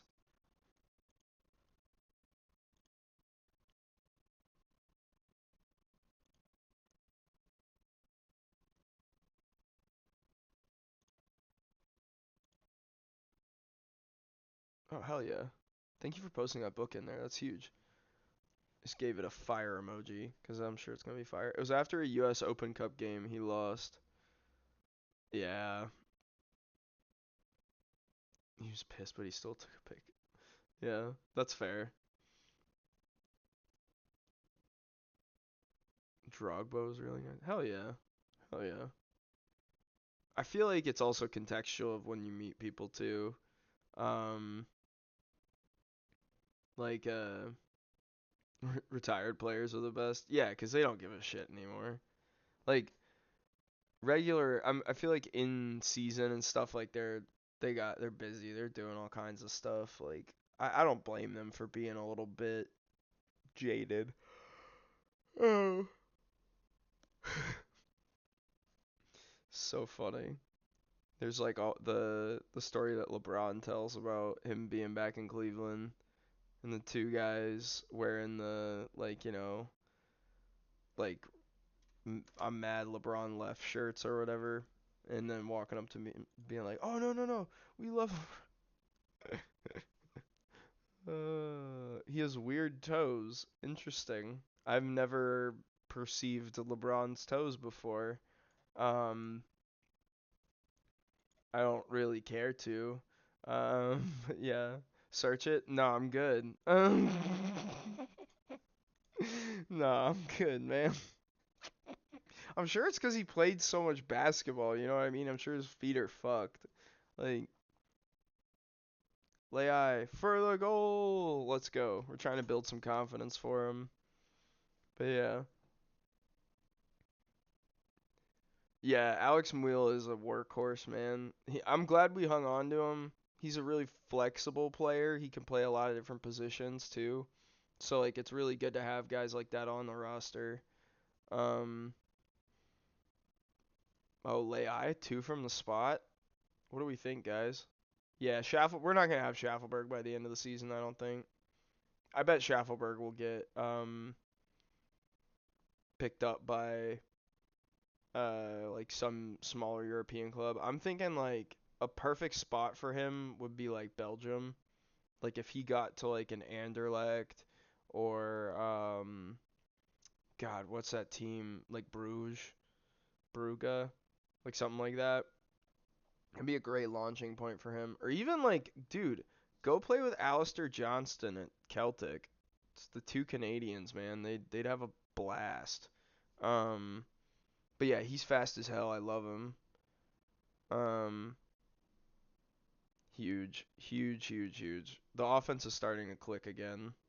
So this is good. Um, but yeah, the team is rebuilding a little bit. So we kept a lot of the core. Like we still have Walker Zimmerman, who's like our national team striker, or not striker, our national team center back. Um, and then we still have like pretty good pairing next to him with like Lovitz and actually honestly, while I'm talking about this, I'm just gonna pull him up because I love talking about NSC. I haven't really gotten to look a lot at their season. I picked us to lose the last time I saw us playing. Um, well done on controlling possession. Good job, guys. We're gonna sub you off pretty early. We're gonna sub you off pretty early. Red Bull supporter, do you live near New York? 'Cause like I get it, I guess. Um it's not yeah, and it's not like what are your options there? You have the Red Bull group or the City group. That's really fun, right? What a great decision that you get to. The best save I've ever done. It's so subjective, man. Like I don't want to pick favorite. No, I'm kidding. It's probably St. Pauli. I've done or actually no. No, it's the hexagon save I did. Um the hexagon save taught me a lot about the game. Well, the Metro Stars were the first team, so there wasn't a choice growing up either. Yeah. I won the Europa League twice, and I got to the Champions like I got deep in the Champions League, but I didn't actually win the Champions League if I'm not mistaken. Um Let me check actually, cuz as you guys saw yesterday, anytime I do win a league, I usually take a screenshot. And if I would have won the Champions League, I would have put it in this folder or one of these folders. Yeah, I won the Europa League twice. I won the Pokal. I won the Bundesliga. And so I did the double. I won the Europa League in 2028 and like the Pokal in or in the Bundesliga in 2028. I think I lost the Pokal that year. I was trying for the treble. Um But yeah, that was probably the best one that I've done in terms of like my goal for this Kaiser and Slaughter and Save is to win the UCL 5 times in a row. That is hard. Um, it's ambitious. You can do it if you want.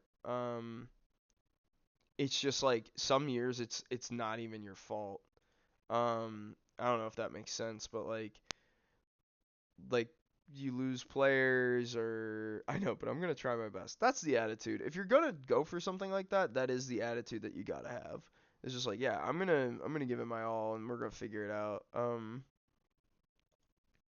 Two defensive midfielders and no one can play defense. Um, get out there, play your games. Um, pressing forward on defend. This is a nuts spread. If we win 4 in a row and then lose in pens on the fifth, we are going again. Yeah, see that's the trap, right? It's like once you commit to a bit like that, it's like, oh no, we gotta we gotta do it. We gotta do it if we get this close. Like we can't stop. I mean, no nonsense center back. Oh my god. All right, sure. Sure, you can have it your way. Oh, he's on cover. I don't know that I want one on stopper and cover.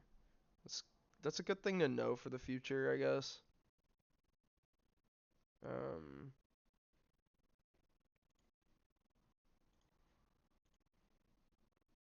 yeah, no, I agree. I was talking about that yesterday. I would like to set that up. I would do um I would do it kind of like D&D of some sort, like where it would be like once a week or something. Try and set it to where um like people could kind of pop in when they could. Um, it's tough because you're definitely on another side of the world, so our overlap is gonna be tight. But as you know, I have a horrible sleep schedule, so and I don't mind if it would just be like me and like one other person or whatever. Like, yeah, we could do that or whatnot. Here we go. I have 2 weeks off, so I'm good. huge. Yeah. I have a really sporadic work schedule, so like I work a lot of the weekends and stuff, but is this guy scout midfielders 3 months? This guy's hmm.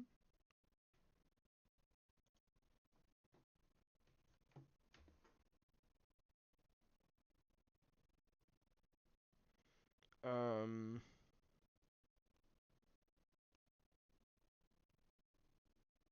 Let's see.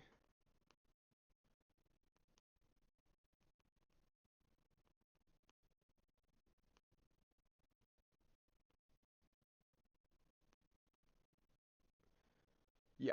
No, Urawa is gonna be a really hard one. That I'm really putting a lot of mental weight into that game. That's why I was trying to play a lot of youth players going into it. Um. Ooh. How much would it cost to fire my GM? I'll give you a good deal.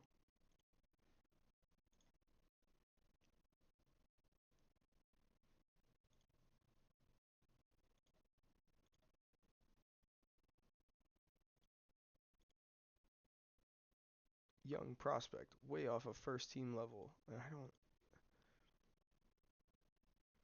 Yeah, he's gonna be fine. Squad numbers. Oh, what number should I give Hidaka? He's the only guy that needs a number right now. Oh, Ito wants to be 11. I forgot about that. And then Tormund wants to be 17. Who is 17? 69. Sure. Done. I don't think I've given it to anybody yet, so yeah. He's a ball-winning midfielder too. So like based or like an anchor, like my defensive like challenging midfielder. So like yeah, cool. I want him to kind of be a troll, like a little bit of a pest like Jordan Tutu. See man, suits him. Yeah, exactly. Who has 17? Why couldn't I give that number to someone earlier? No one has it. You've got it, buddy. 11. Who had that? As you can see, I have no reverence for giving players numbers. I just kind of give them to them based on vibes and who I want. 12 is dedicated to the fans. That's awesome. All right, and Saruno just gets appointed 88. Cool. Yeah, we'll give him 98 because he's gonna leave soon, I think. And if he doesn't, then we're gonna suffer through a season of him carrying us, and then when we're done being carried, he's gonna leave for $0, and we're gonna sigh and scream. Cool. Um, these are the players that are most likely to win the goals. Holy shit! Can I buy him? 20 jumping reach. Scout, please, for the love of God. Stop doing bad in training. What is wrong with you guys? What happened in the off season? We win the J2 and they're like, I'm done. I give up, coach. I don't really want to win anymore. Glad you understand. Because I don't. Keep working hard. I want him to be focusing on, I mean, honestly, like his defensive positioning, probably. Like his marking and stuff. Because he's a liability out there right now.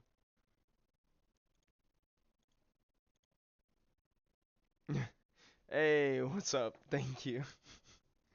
uh, how you doing, buddy? Um, this is Football Manager. I don't know if you've ever seen this before, but thank you for joining. Um, we're reviewing all of our training here.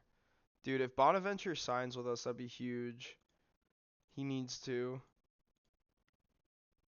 Yeah, this is our spreadsheet manager that we're running basically. Um, I've got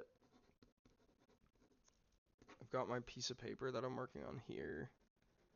That is my depth chart. um, because we've got a little bit of a crisis on our hand. He is, I think. I offered him a contract and he said it was good. So if he does join, that'd be huge. And Pavlyuchenko is leaving. So if Pavlyuchenko leaves, we get another foreign player slot. And assuming Czech or Torman gets hurt because they're pretty old, like 29 and what, 28? Yeah. Assuming one of them gets hurt for an extended period of time, there will be a spot for them to, you know, find a spot in the bench or something. So, oh, he's the one that's going on loan to Sunny cuz they're my affiliate. Yeah, he's going to ball there. All right, cool. This is one of the guys that we're going to be watching in the or not in the off season, but like throughout his loan. He is one of the prospects that like his stats aren't necessarily elite, but right now he's performing really well in the match engine. He last year I think scored how do I see last year's stats? Player history? Yeah. Like last year, he had 7 total appearances and he had 3 goal contributions. His average match rating in J2 was a 7. That's incredible. He's like one of the best prospects I had. For context, I gave Amano many more minutes, and Amano did not perform that well. Like I think he only pulled like a 6.7. Um, dude, I want this guy to stay, don't I? Isn't he registered on my team? It doesn't matter. If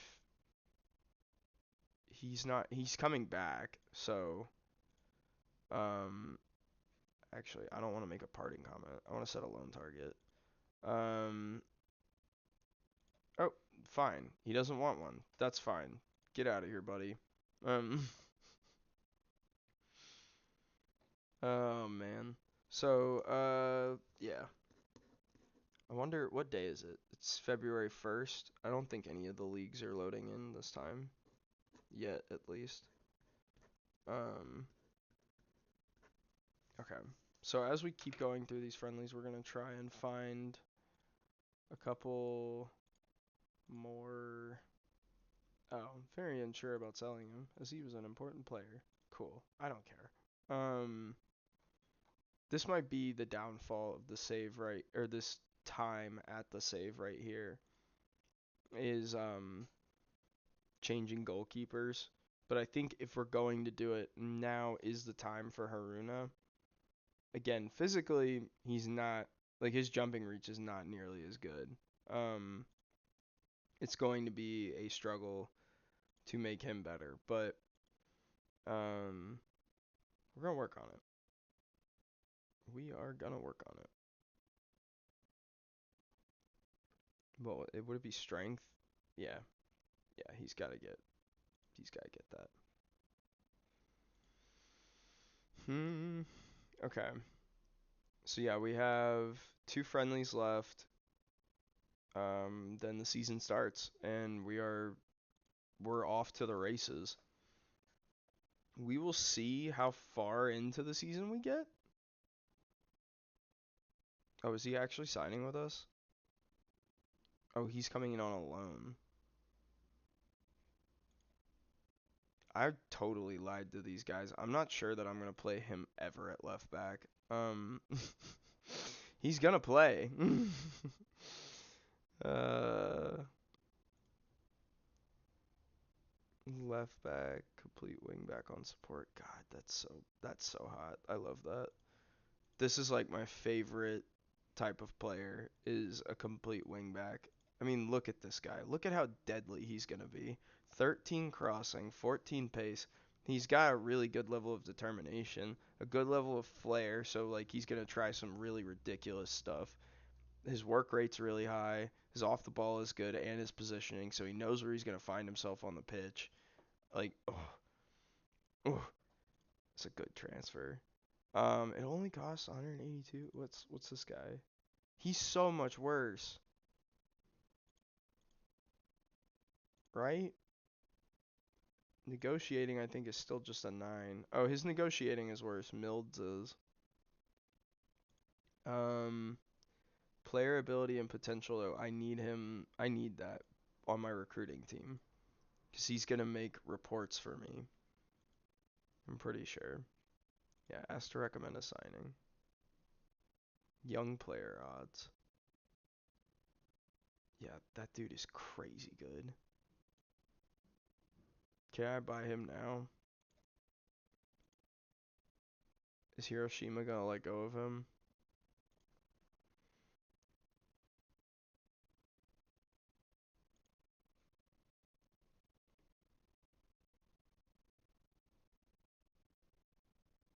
Oh wow, this dude's good too.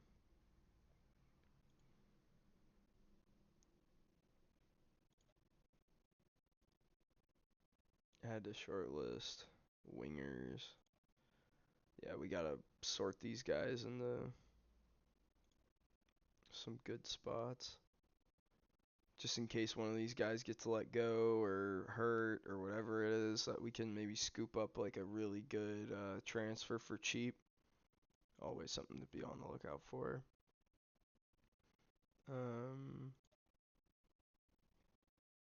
Scout.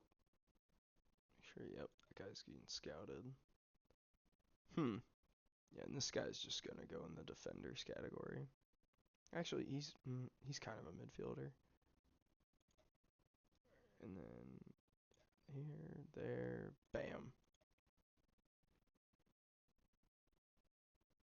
I don't really have any use for that guy in my offense, so it doesn't matter. Does this change your job at all? Are you looking forward to working with him? Delighted to welcome Daniel. Okay, like I said, 2 more friendlies, and then we're off to the races. Urawa is probably the biggest test that we have left, but we have, I think this team is kind of, oh, they're another J1 team. Shit. So we have 2 really tough matches. We're gonna see what happens. We're gonna see what happens. No sense in shying away from danger, right? Okay, cool. Confirm. This all looks pretty good. Yeah. Alright, cool.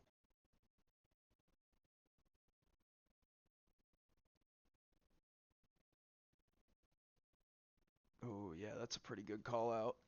I'll throw that up on the side monitor. Yamagata to be unveiled by Cowboy. Okay. Cool. And now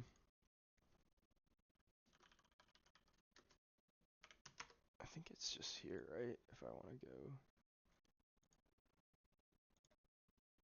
Um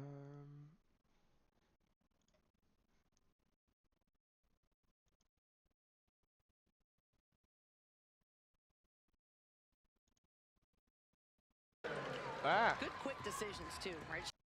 It's audio crimes that I just committed against y'all. I just turned on the women's McDonald's All-Star words. The women's McDonald's All-Star All-American game. Wow. What a tongue twister. Holy shit. So yeah, I'll check that out until the Bucks Suns is on. Oh, this is the high school game. What? Oh yeah, I guess it's the McDonald's one, so that makes sense. Did you guys see Buzz Williams went to Maryland? I don't know if you saw that or not. That's crazy. Yeah, no, that is on them. That is crazy. Um oh dude, 3 of these girls are going to Tennessee. Mia Paldo, Jada Civil, Denia Prawl. That's pretty cool. Hell yeah. Go Vols. Let's go. uh, Content. Slightly unhappy already.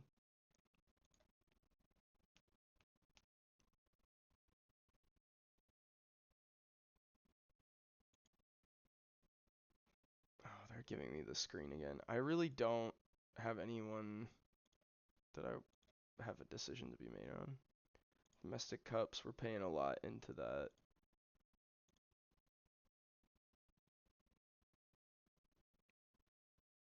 Confirm. Hmm.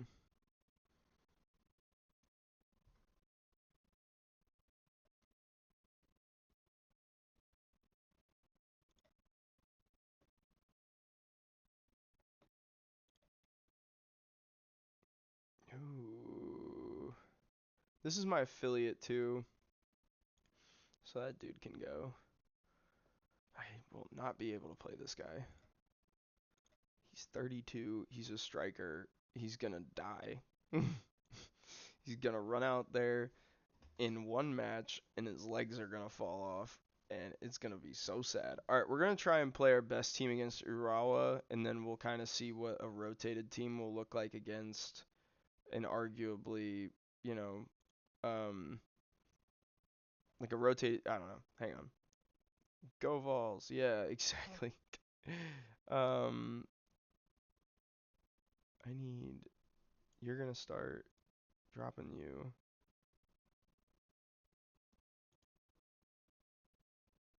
There's a moth in my room. What the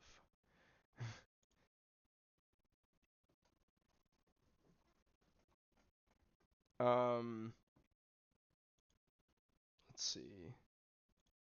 Nishi. I need to find. Yeah, Duke's got to be on the bench. Where is? Yeah, this guy's going there.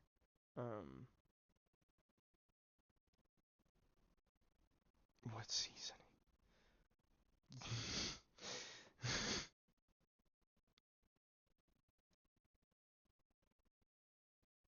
Oh my goodness. It's like Warhammer seasoning. Incarnate rage. Oh my goodness. All right, if we win this or if we draw, I don't think we're getting relegated. I don't know if that's like too much stock to be putting into a friendly, but we're gonna we're gonna read into this a lot. We're gonna read into this. Oh shit, it's raining.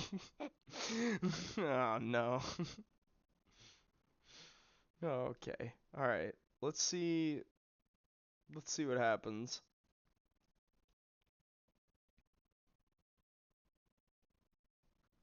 So we're in blue.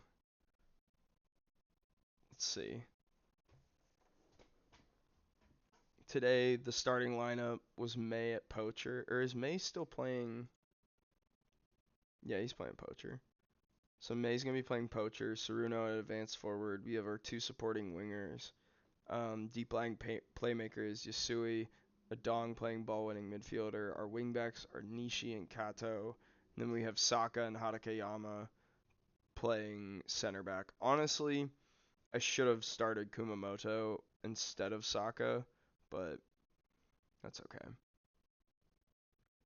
It's confusing me to read Saka's name because I keep thinking of Bukayo Saka, and then I'm like, but I don't have him. I don't have anyone near as good as him. Oh, there's a goal. Oh, he missed. Thank God. Okay,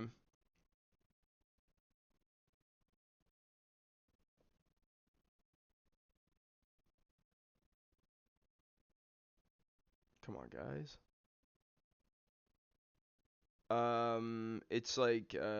It's just like my name, basically. It's like my Discord stuff. Um, all that stuff. It's just me. There's a goal. We gotta lead here. But it's like I don't know. It's most of like I've done stuff where I've done what's it called? Um, anonymous. Yeah, it's like Yeah, first initial, last name type thing. Um, all right, good job, guys. Um, yeah, hopefully I get like all my stuff done that I'm planning to do this week in regard to like actually setting up. I was planning on setting up an Instagram account with the website and stuff, but I think that will happen absolutely last, cuz I think Instagram is bad for my brain. I spend so much time on Instagram reels when I like am depressed or something. Like I'll just sit there and scroll. Um and you can't do that. So having a second Instagram would be bad. But I don't want to convert my current one into a public Instagram. So, yeah, that. You know what I'm saying? Oh, that's a penalty. It's not. I'm sorry. I thank you, sir. Oh my lord. Yeah, we're gonna let Saruno take it because he he needs to score. He needs to see a ball go in the net. Boom, goal.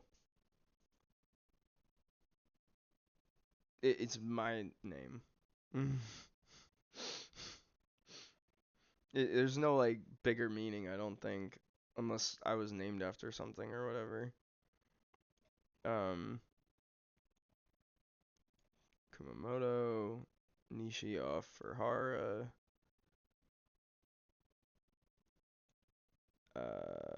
Yama. Who leave you on? Mm, Kabore. Mm,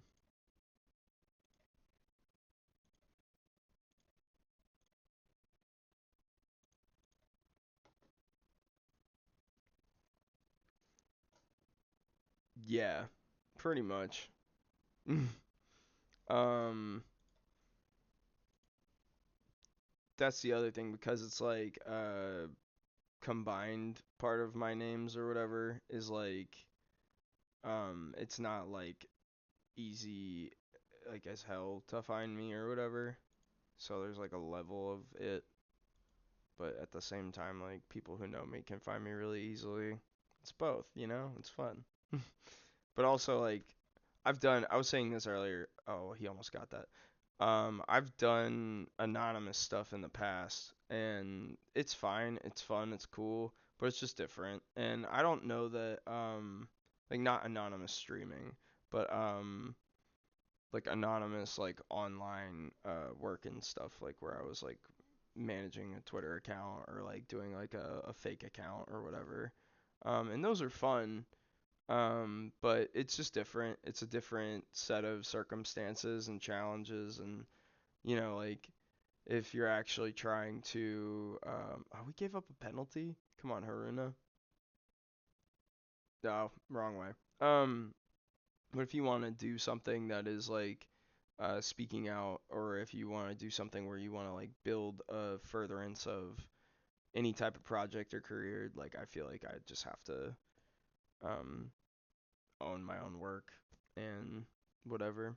Like this wonderful experience that we're all on, which is us about to get FM'd in the 4th minute. Nope, we got away with it. Huge win. This is a huge win.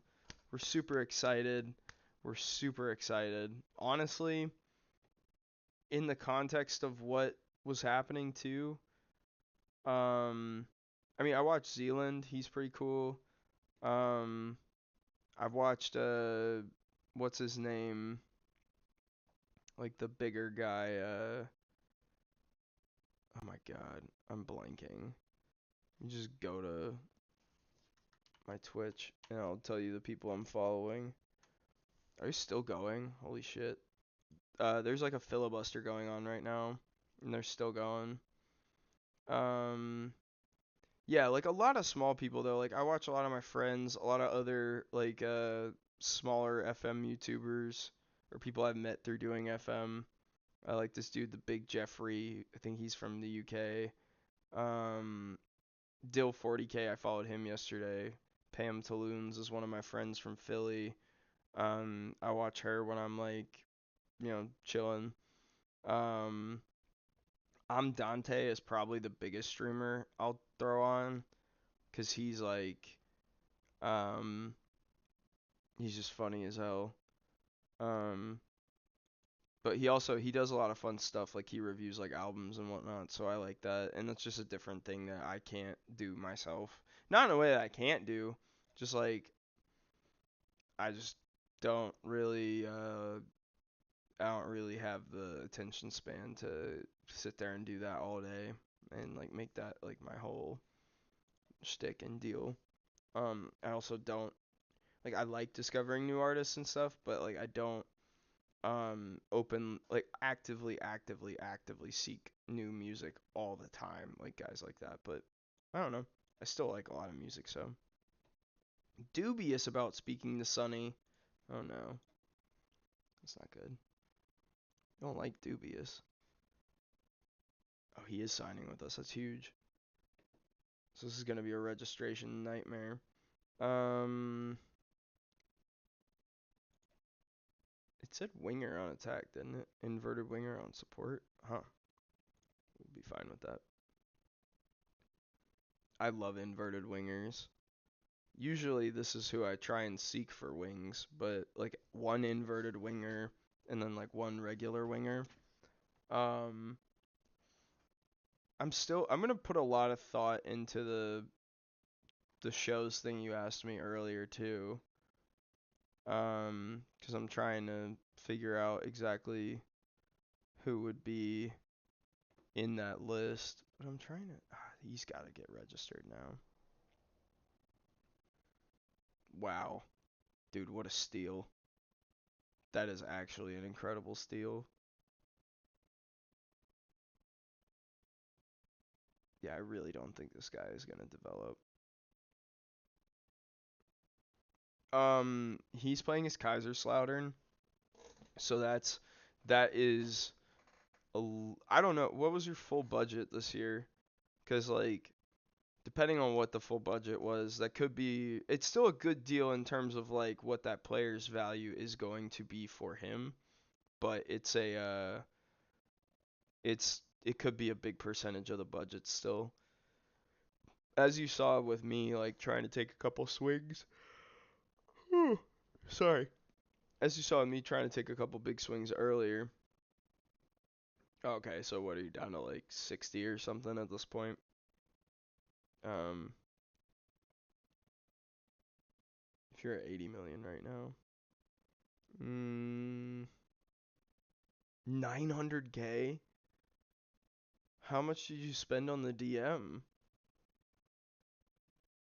My goodness.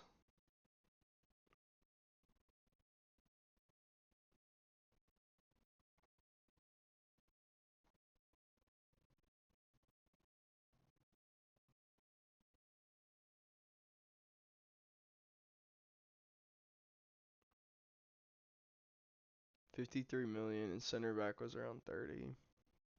Yeah, I mean, that happens. So, yeah, I think we're selling this guy. His composure being a 5 is kind of atrocious. Um, go here, transfer. Yeah. What about um loan? Our manager, use development list. Boom. Just please get him off my team. So you gone. And then we'll register. I mean, I don't think. Is there anyone else I can even bring up? I agreed for him to leave on a loan too, I thought. I don't know if he did it, but we love that positivity. Um, is that? Did we already get him? Yeah, there he is, Bonaventure. Cool.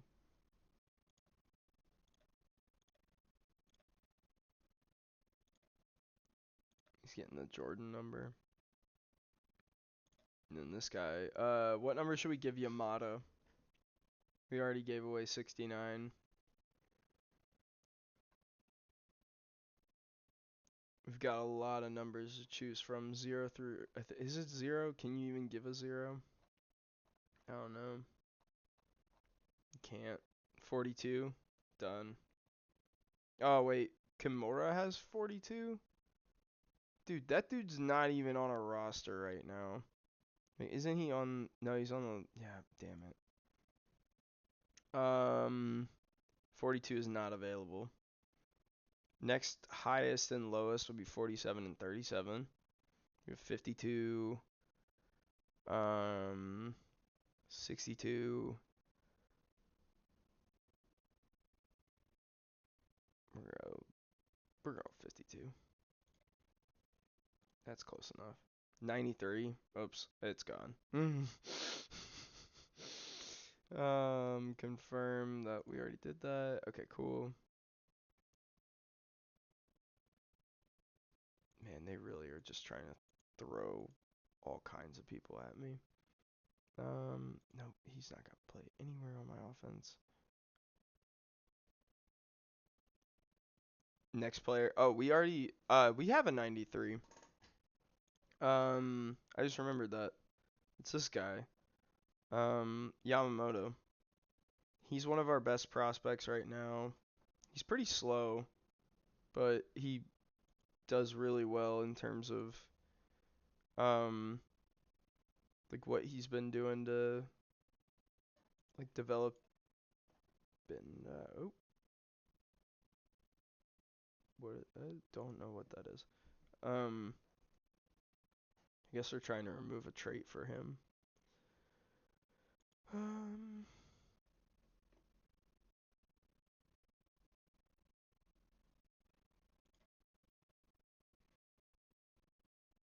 Yep, those both got accepted. That's huge. That's why the general manager is a good position to fill. Okay, we've kind of hit a good spot with the training too. We're starting to see less people train poorly, which is good. And hopefully we can keep these young guys from training poorly so they keep developing. Yay. Keep playing well. Praise.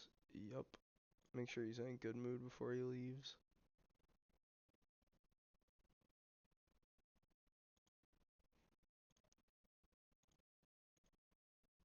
Dude, stop sending me down to the bottom of the menu. That's crazy. Stop. This is so bad. I don't know why it's doing that either. It's gonna do it again. Boom. Yep.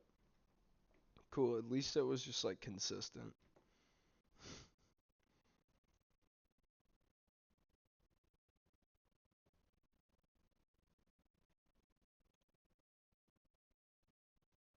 Oh no. No, no, no. That is way too little for that player. Absolutely not.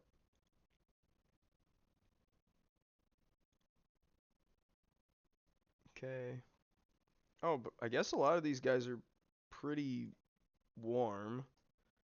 I want to make sure that we do get some good rotation going, though. I did say I want Kumamoto playing.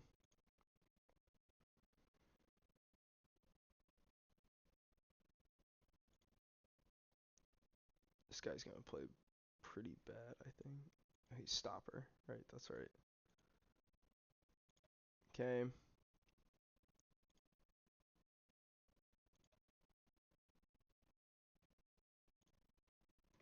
Ooh.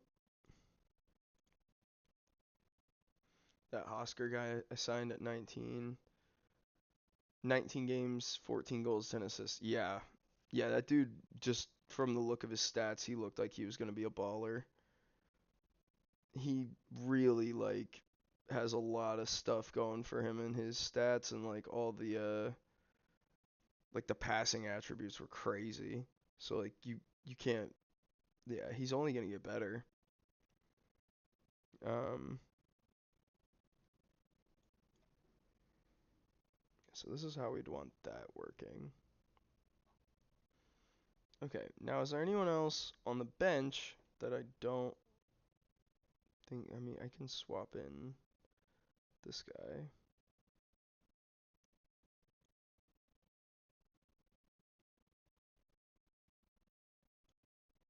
Yeah, there we go. I really don't want Yasui to get hurt. He's gonna be like, no, don't get mad. Why are you upset? We won the last one. Oh my god, it's colder and it's rainier. How long have you been at Kaiserslautern? Do you remember what I was showing? Were you in the stream yesterday when I was showing you how to do like a branch of a save? Because that's what I would recommend doing if you're asking that question. You should like drop a save point and then like apply to a job, and then if you get fired for applying to the international job, you can just go back to before you applied for the job, if that makes sense. Like drop a like save as save point, and then your current save will be saved in that save point. Well, obviously like save your game, then do it. Yeah, that type of thing. Oh man, we just got scored on. I think this is one of the guys that was showing me that was like he's really good. Um, that's fun.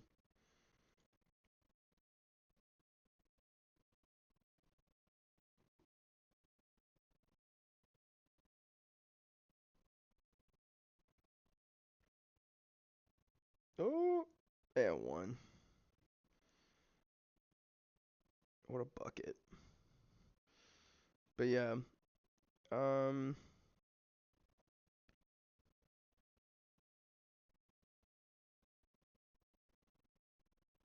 would you be up for that challenge? I mean, it's not like you're gonna. Yeah, you might be able to make them work. Guinea-Bissau. Maybe wait. International management is really underdeveloped anyway, I feel like, in the game. So, like, I really, I don't know. Oh, you're gonna live to 100? It's funny. No, you can't. You stop aging at 100. Um, it's one of the best parts of the game. You can theoretically play as long as your computer will run The Sims, which does get a little dicey after about 200 years, but I've never gotten that far. I take way too long to make decisions. The farthest I ever get is like 2045 or something like that, and then I usually have moved on. Um, we'll see though. This is going to be a longer term thing. We'll see. Oh my. Yeah, we're getting absolutely shelled this game. 7-1 on shots. I've got only got to 2031. Yeah, like I said, St. Pauli I got to 2028, and that was just a quicker one. But the hexagon save I did, I think I ended that one in like 2035. Um, it just depends on your database too.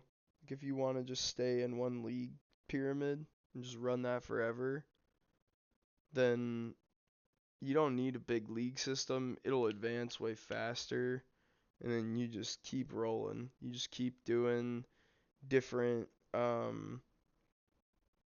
like different scouting and whatever, but you can just keep getting recruits, keep the machine well oiled.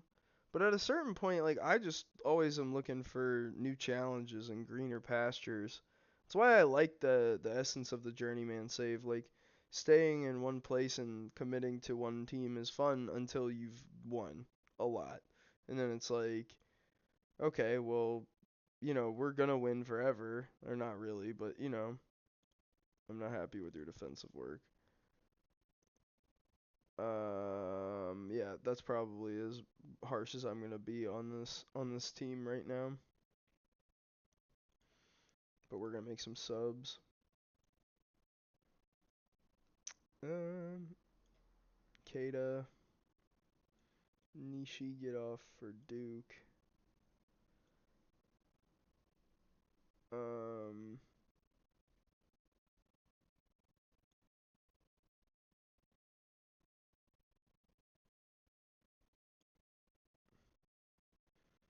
why would he be? No. Well, I mean, we'll see.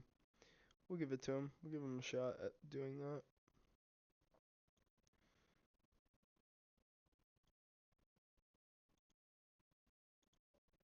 Cool. So we're putting out some starters.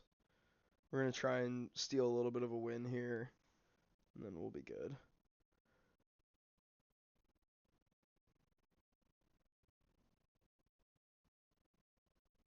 Mm, okay. So next, um, we put out Saka. Hatakeyama has played like every game, so I don't think he really needs to play this one. Throw Ito out there. Yamamoto is playing okay, but I mean, get Takeda out there. Ukai.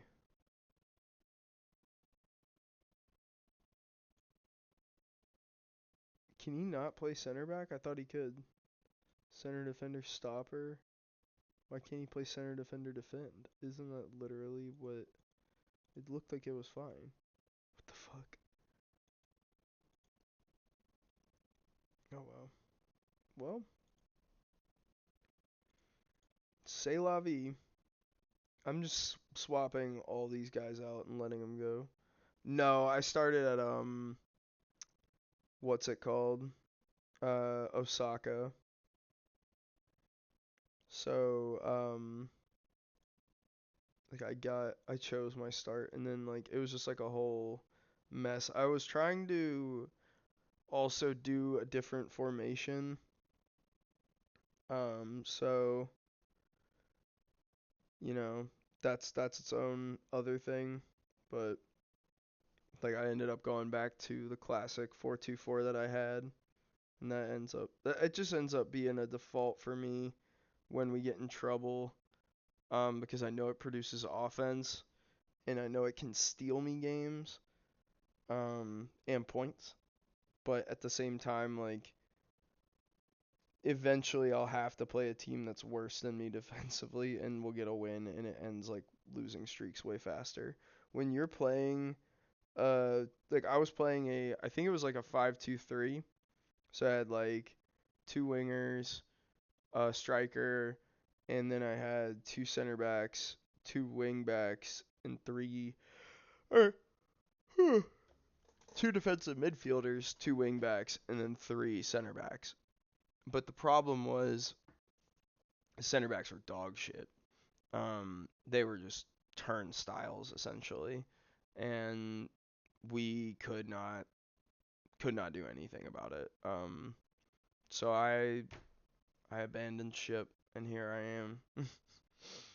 But yeah. Let's see here.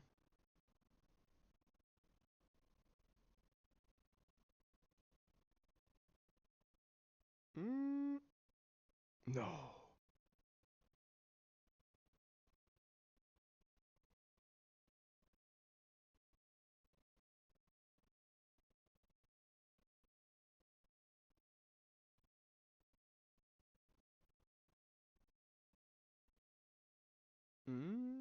Here we go.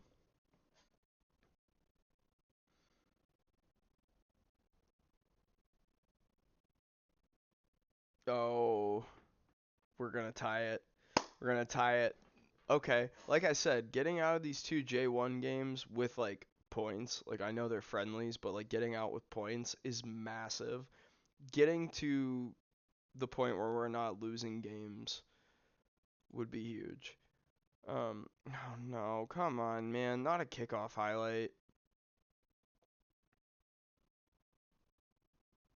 Yep. Cool. Oh?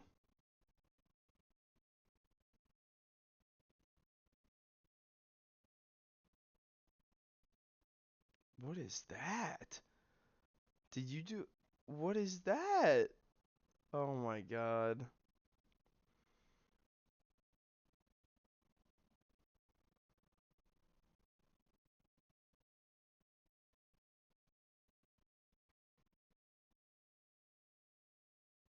Okay.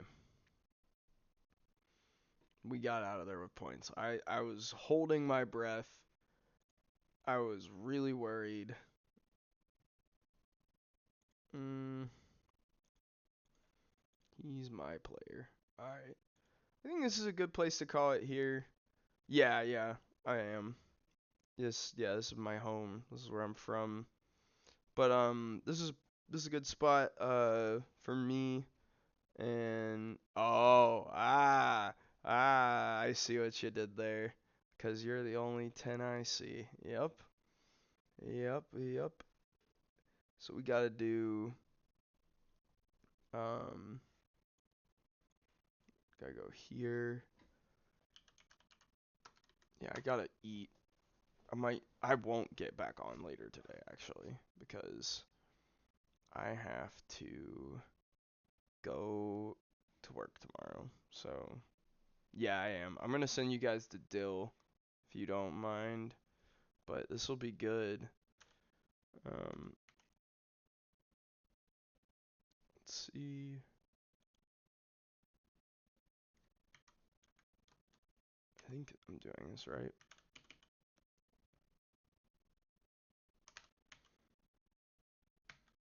All right. Hell yeah, everyone. Thank you so much. Um, we're gonna get over there. Peace. Oh wait, invalid username. Did not work. Why didn't it? Oh, maybe it's a capital. Hang on.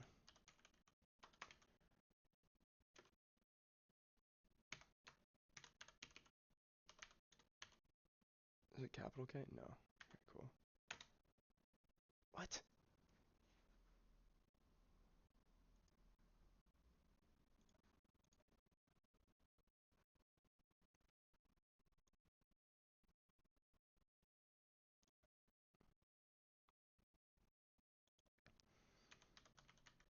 How about this? What if I do that?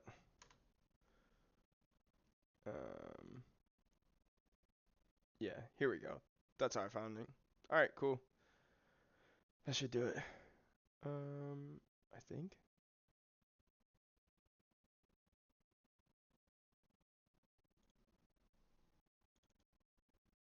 Alright, yeah.